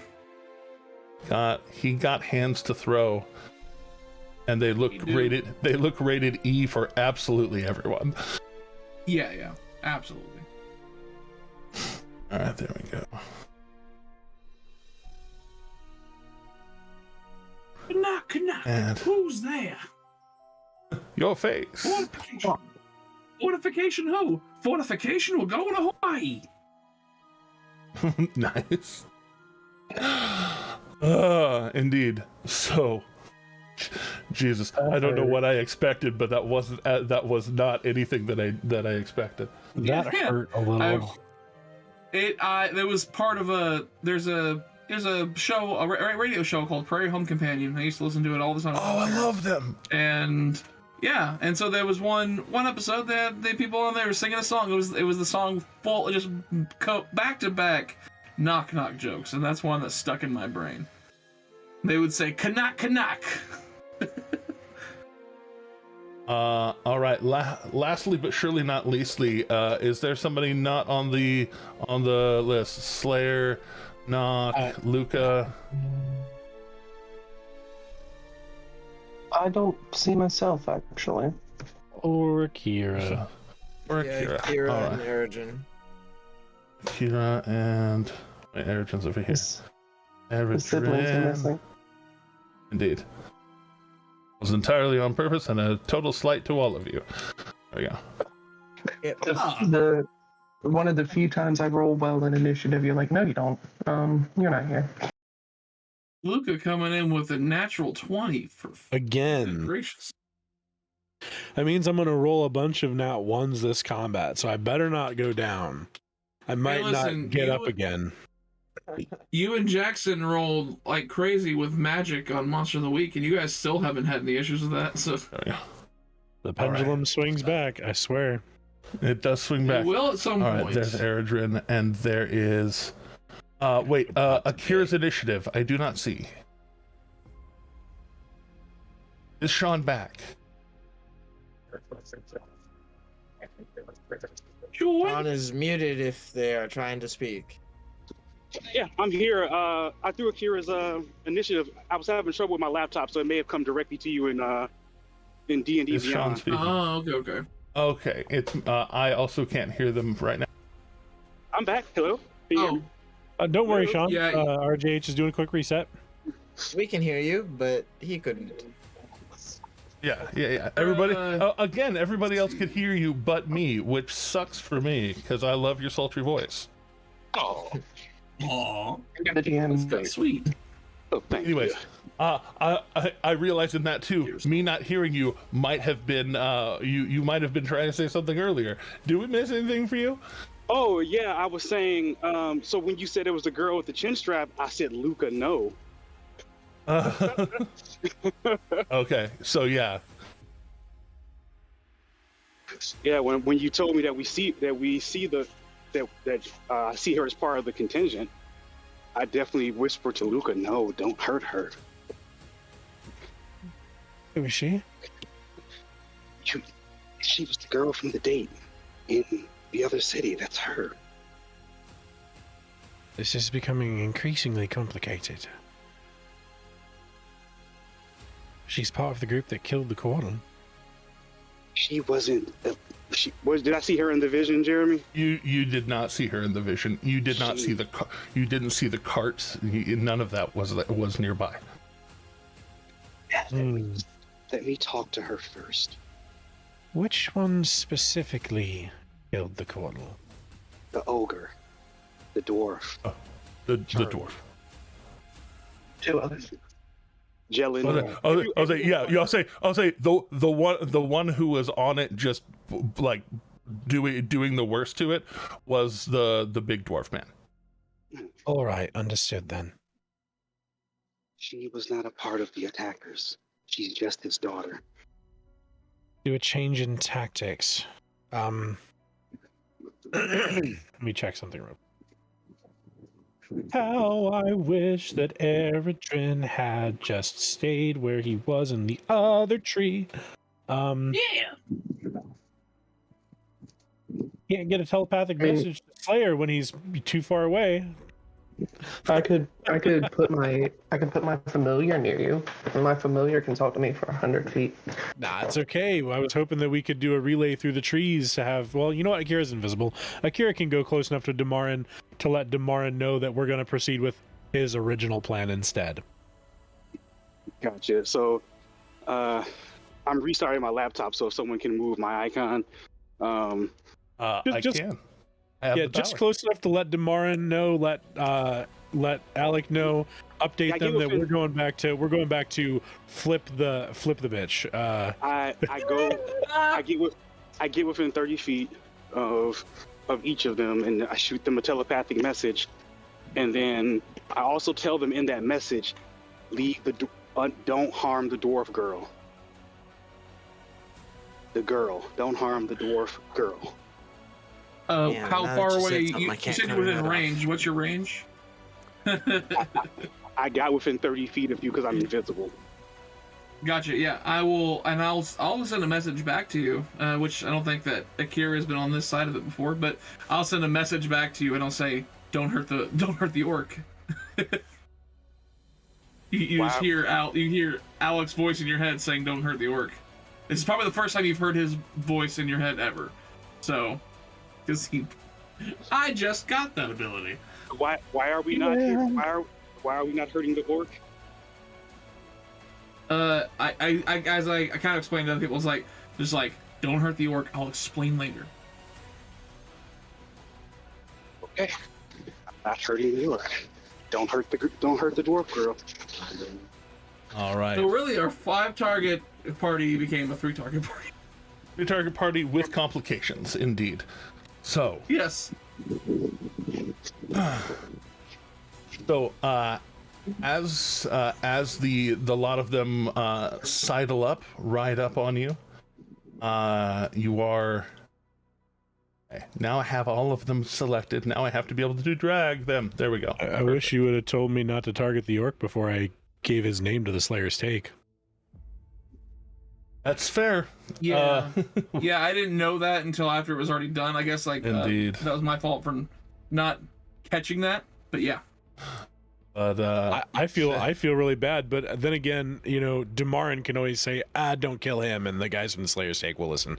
They're getting paid the same amount to kill one less person. Isn't that great? Indeed. But so as they're moving up, those of you that are hiding, these are individual stealth checks, not group stealth checks. Slayer and Nock and Akira or Eredrin. Actually, Akira too, but your DC will be significantly lower as people can't see you. They have advantage, I think, anyway, because invisibility grants that. Oh no, no! Invisibility doesn't actually grant advantage on stealth checks. It's messed up, but that's why I basically put the detect to see at disadvantage, which drops the passive by 5. So a similar effect. There's absolutely natural no way 22 for me not to be seen. Don't I roll an advantage because I'm invisible? No, they just have disadvantage to see you. It's essentially the same effect, but it just the DC's way lower. 5. It's 5 lower. Gotcha.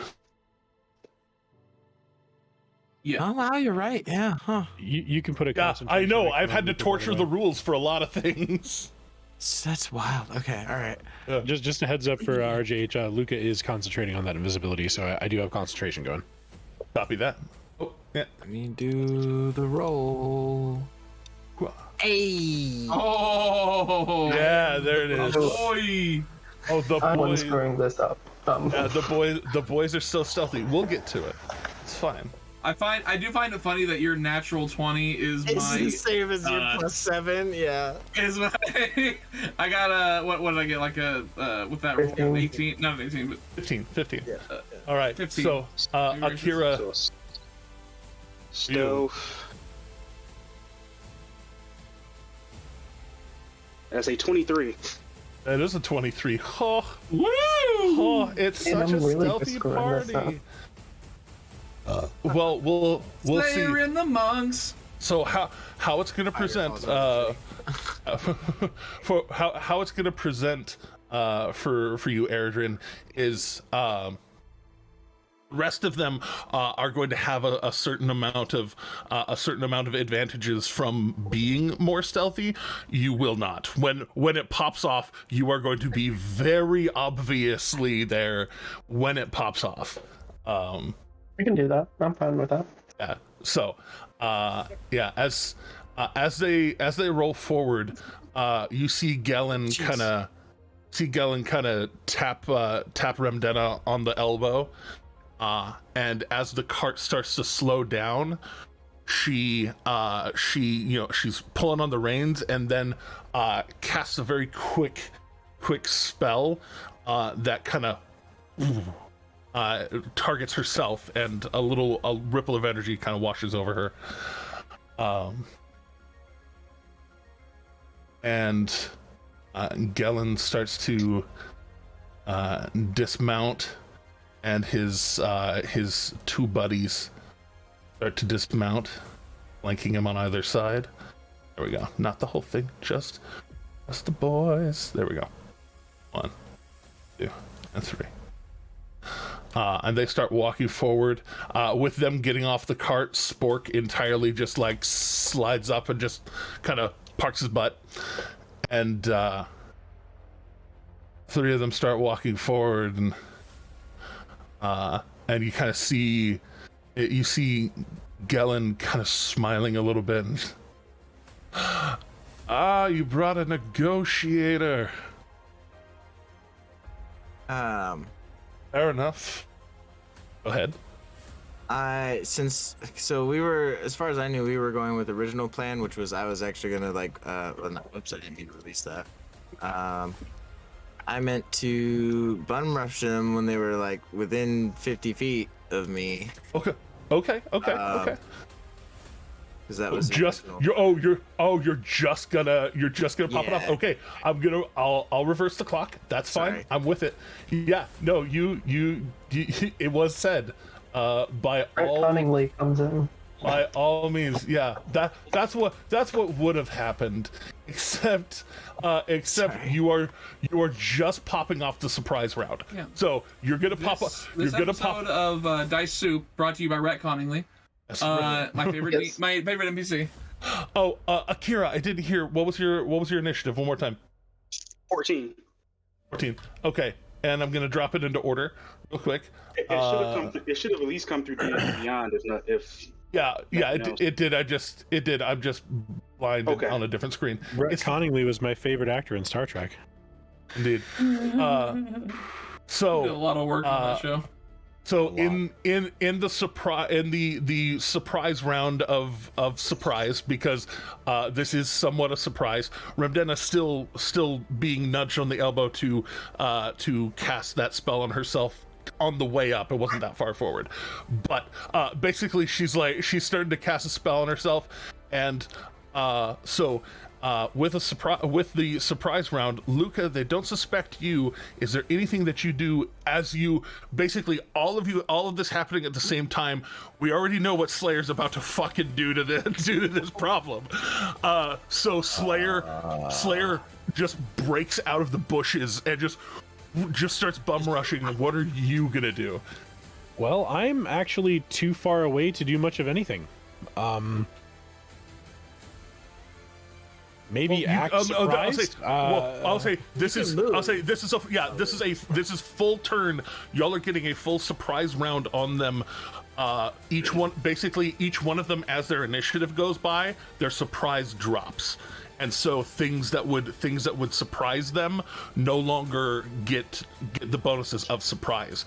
You have the drop on them right now. Eridrin, that was part of the stealth thing. You do not have surprise on them. I wish they could have gotten just a little bit closer. But do I still get to go? They're out of range of all of my abilities. They're not actually stuck close enough to us for the pincer attack. All of us are gonna have to spend like a turn or two just getting there, and they could just take off in their cart.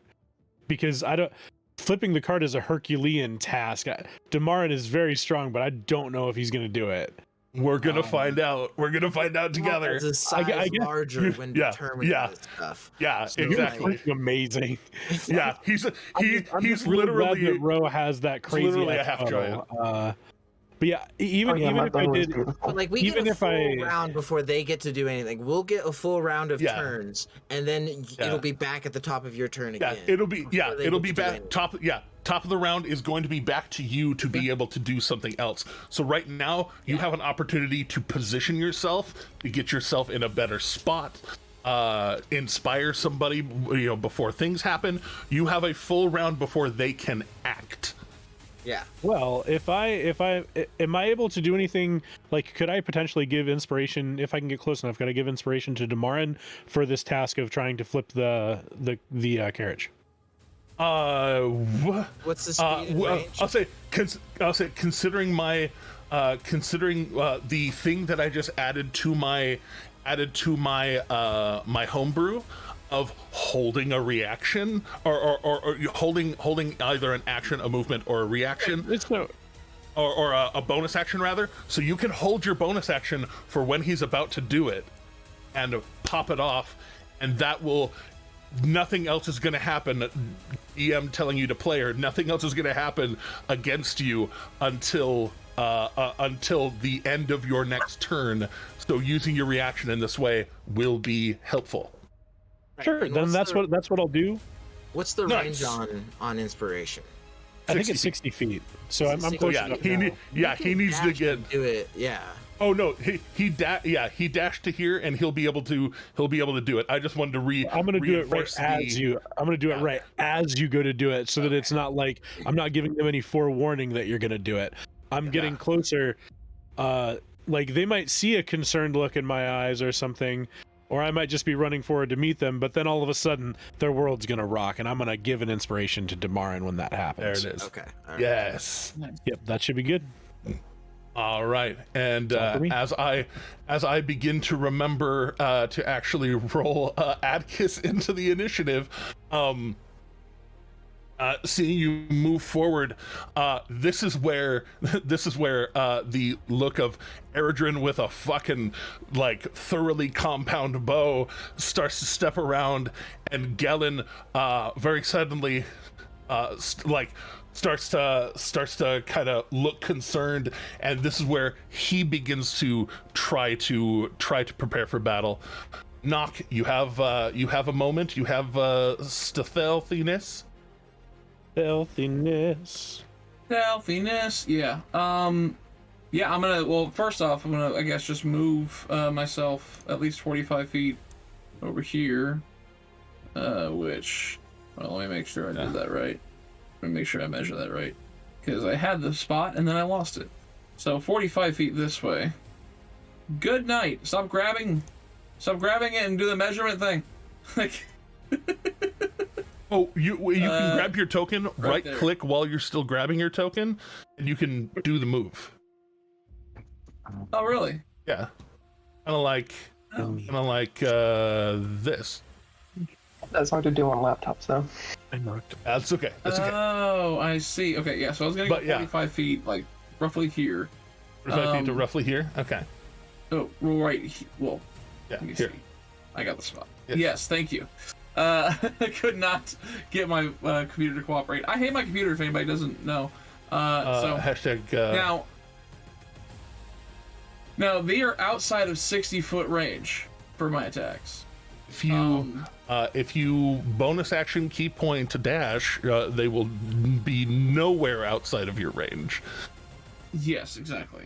But I mean, if they're past 60 feet, could I still throw it with disadvantage or what? it's The not way, hard yeah, it's weight and distance. It's already starting to drop off a little bit before Gotcha. that. Gotcha. Okay. Yeah, then I'll go an extra 45 feet up that way. I mean, you don't Just even get have to as go close as the I full can. 45 feet. You just need to get Yeah. like 10 feet closer for them to be in 60-foot range. Yeah, but I want to. Well, I guess not the full 45 feet then, but just like at least, go 5. All right, rocking over. Oh gosh, Blades yeah, out. roughly right about like here. Okay. This is that's not gonna be my full movement. Okay, So, that puts you right. That puts any of them, because of your sharpshooting and your very easy to ignore cover. None of them are hidden to you right now. None of them are even blocked for you. This is a regular ass throw or two. Gotcha. I'm gonna go ahead And right now my, with your stealth, even though Gellin is no longer surprised, your first attack would be at advantage because you're basically breaking stealth to run up and rock his day. Gotcha. And then let me go ahead and of course burn one of those key points because I do that before I forget.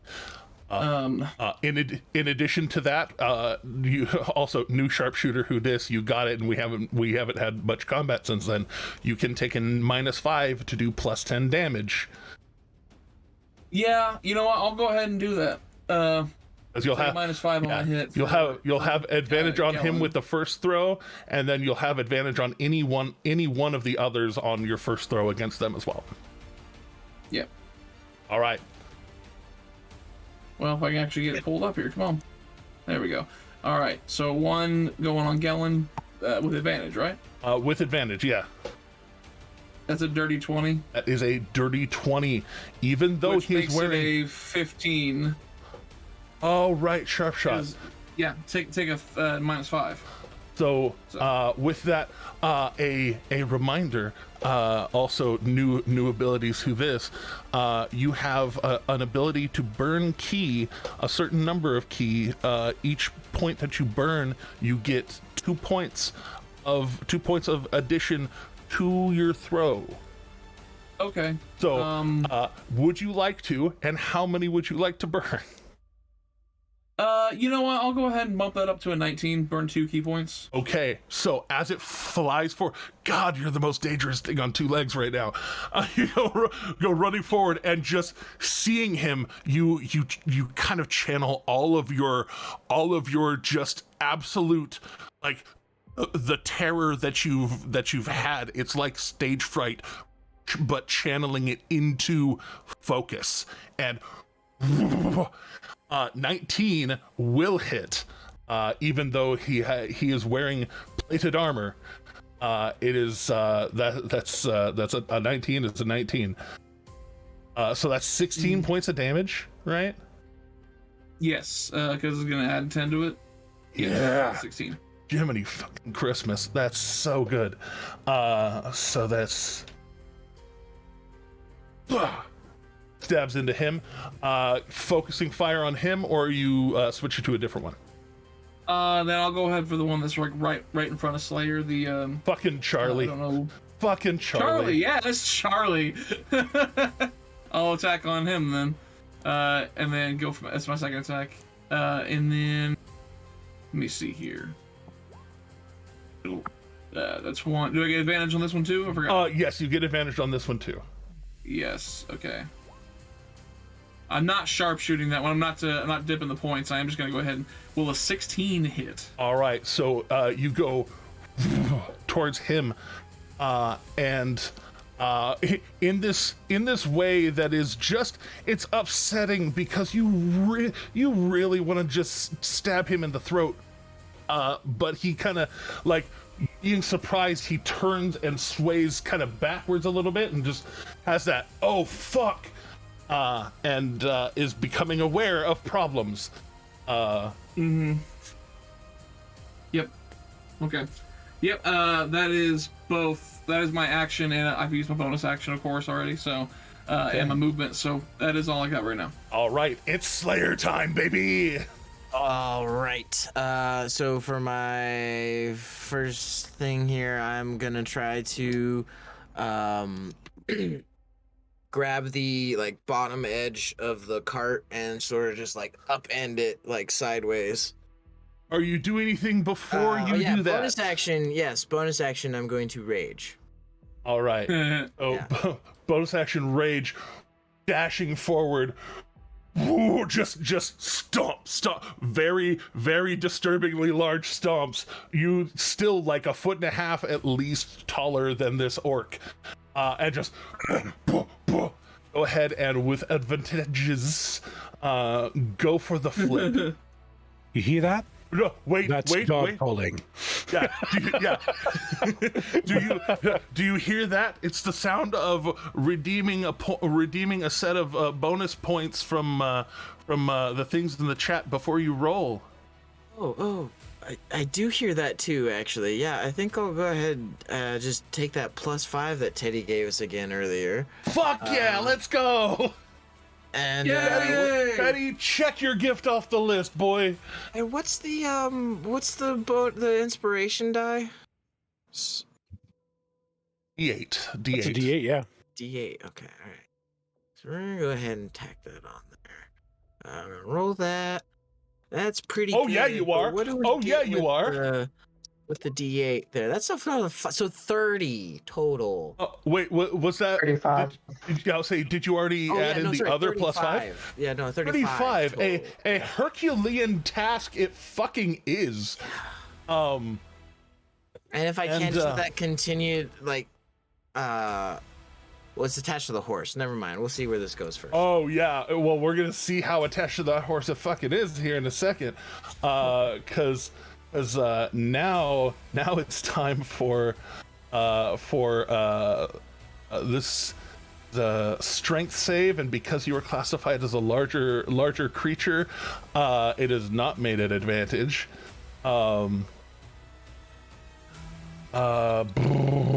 What's your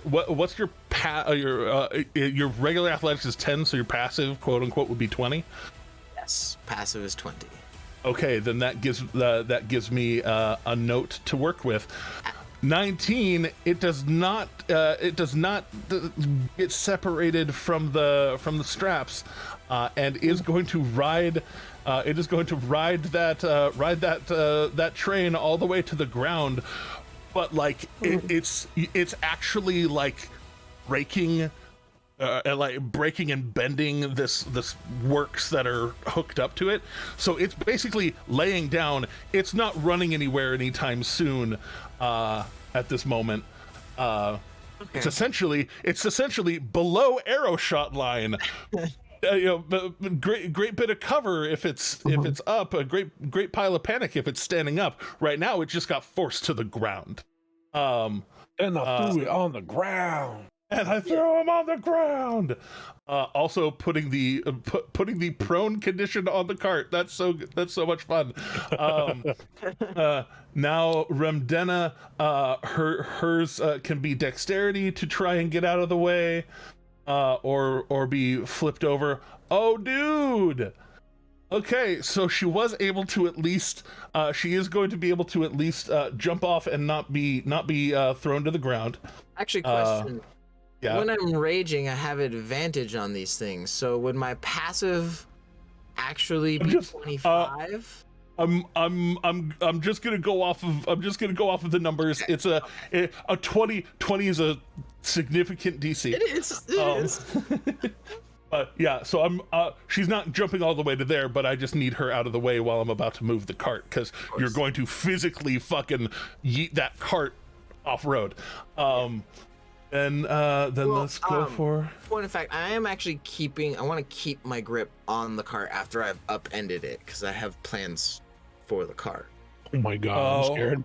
I'm so scared. God. We'll move you forward too. Just like you're flipping the cart over, for sure. Yeah. We'll move you forward with it as flavor moving, if you will. All right, there we go. Spork, not actually on board, does not need to make a save. Gellin, trying to yeet himself out of the way. Oh, I don't mind showing you that one. That's a Yeetin' to Jotunheim. Yeetin' to Jotunheim. So he's getting flipped over and proned as part of this maneuver. Charlie and Casey actually are their names.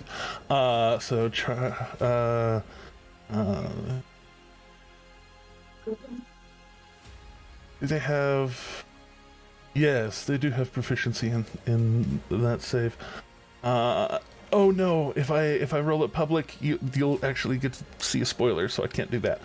But I will tell you that's a 17.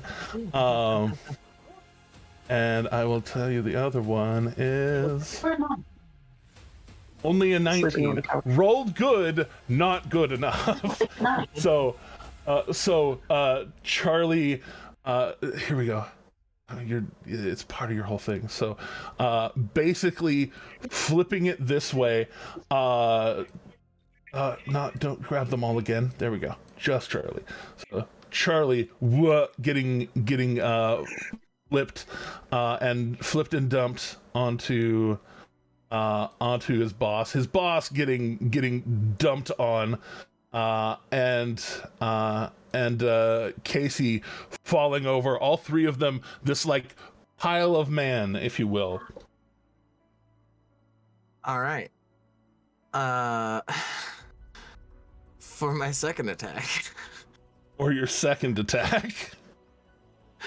would- Right now, you've got this thing. The horse is weighing down the front end, but these Yeah. guys just spilled out onto the ground. What are you about to do? Yeah, what are you about to do? Well, it's lighter on 3/4 of it. It's kind of on a hinge right now. Right. Yeah. I'm going to continue my momentum forward and like grab the underside of the cart now and like kind of lift it on its like at an angle on its axis from the front end where it's attached to the horse and try to bring it back down on top of all three of them right there. Yeah, I figured. So this is a weapon that is definitely even Improvised? in your. Yeah, it's definitely improvised, but don't you're not rolling a d4, motherfucker. This is going to be so much worse. And this is too big. So go ahead and you're making one attack against all three of them. Technically, it'd be a disadvantage. I know that you probably would have remembered to throw down reckless. Oh yeah, I'm good. With This is definitely a reckless thing. So yeah, I'm definitely doing this going full reckless. thing. So the disadvantage of using something that is certainly oversized and slightly attached to the ground, but bringing it down, you're making one attack against 3 creatures right now. So and it's a flat roll. Disadvantage for that, reckless, advantage, canceling out, going down on it. Are there any of those bonuses that you want to cash in right now? I mean, hold on a second. Yeah, I'm gonna take a +5. Okay. That I just redeemed. What a coincidence! It got thrown into the mix right when you needed it. Oh, weird. So weird that. But yeah, all right, sure. This isn't pay to play, but like, you know. Yeah, no, it's not. Anyways. Yeah, so 1 d20 plus 15? Or no? No. It Plus is an improvised 9. attack, and you are. Yeah, it's an improvised attack. And wait, aren't you proficient in improvised weapons? As a tavern brawler? Yeah, I'm Brawler? still off on the number. It's my proficiency bonus plus my strength, so it's actually only a 7. It's a +7. Oh, but I'm taking the +5 that I just redeemed. Yeah, so it's a +12. +12. That's what I was thinking. Okay. Yeah, there we go. 19? 19. You bring it down on all 3 of them. Roll a roll 4d6 plus your strength mod. Okay. I'm just reading some things here.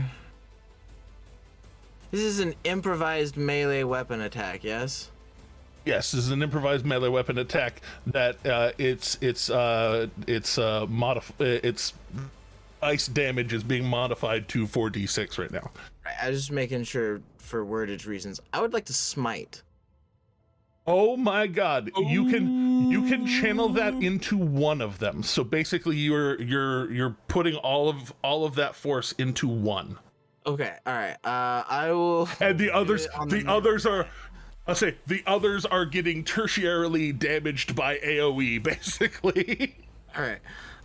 So it does also, I think, get my Divine Fury on top of that as well. Yes, it does, which you can channel into that one man's as well. Yeah, I'll channel all that extra stuff into that one middle guy, because that's obviously also where I feel like most of my force is being directed anyway.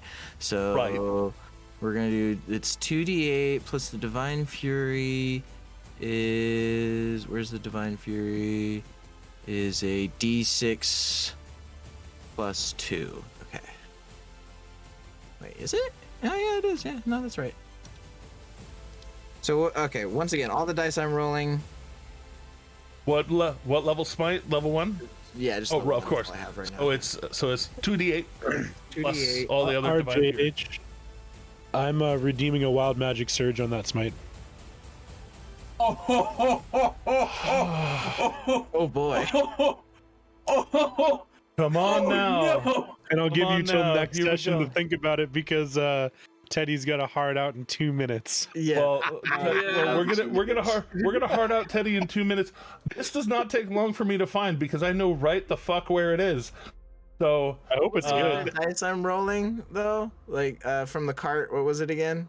oh, it's 4d6. So 46. So yeah. 5d6 total with my divine divine fury. Gosh.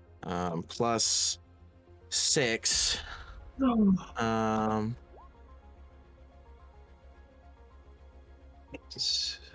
So 3 from smite.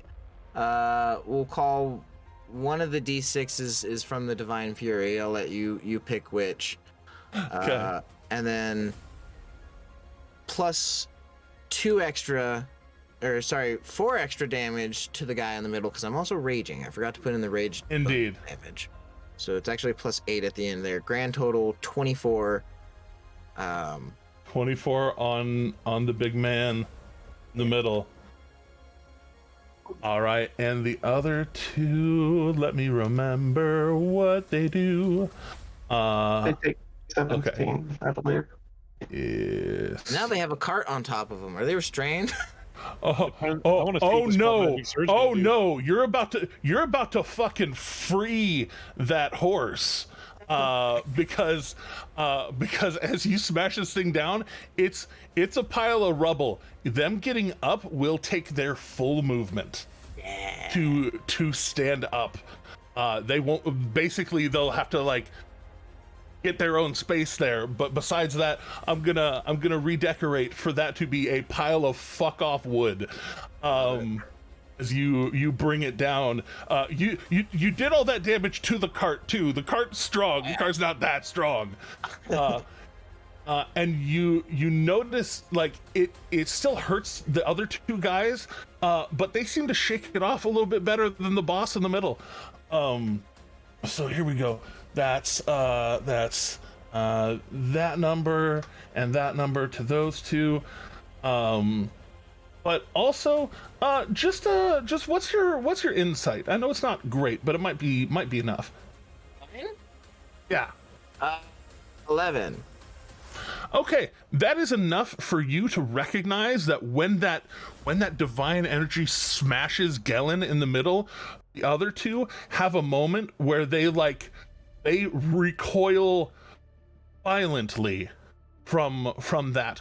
Also, if you'd be so kind, most of your focus is on Gellin right now. Yeah. Channeling out of you in this wild magic surge, 5, 6, 7, roll 7d4 plus 7 to round off the end of our session. 'Feel the magic! 7. Feel it floating in the air! 25. So like as you smash it down and it just explodes, you like roar out as you have just accomplished as it was said, Herculean feat. Arcing out of you is just lightning bolt after lightning bolt after magic missile after lightning bolt after lightning bolt. 5th level magic missile, wild magic surge pouring out of you into this man for 25 extra damage. Beautiful. Just smashing down. Yeah, baby. That's so good. Anyways, so we'll come back to Akira and Alex combined life trauma trademark next week. So excited to see where this goes. So that's gonna be the 5th of the Februaries. So excited. As always, thank you for tuning in. Thank you, Teddy. Thank you everyone for playing. Until next time, as always, remember that kindness is free. Pay it forward and always keep going. Don't forget Don't forget to like, subscribe, hit the follow, hit notifications. the bell. Teddy, go to your thing.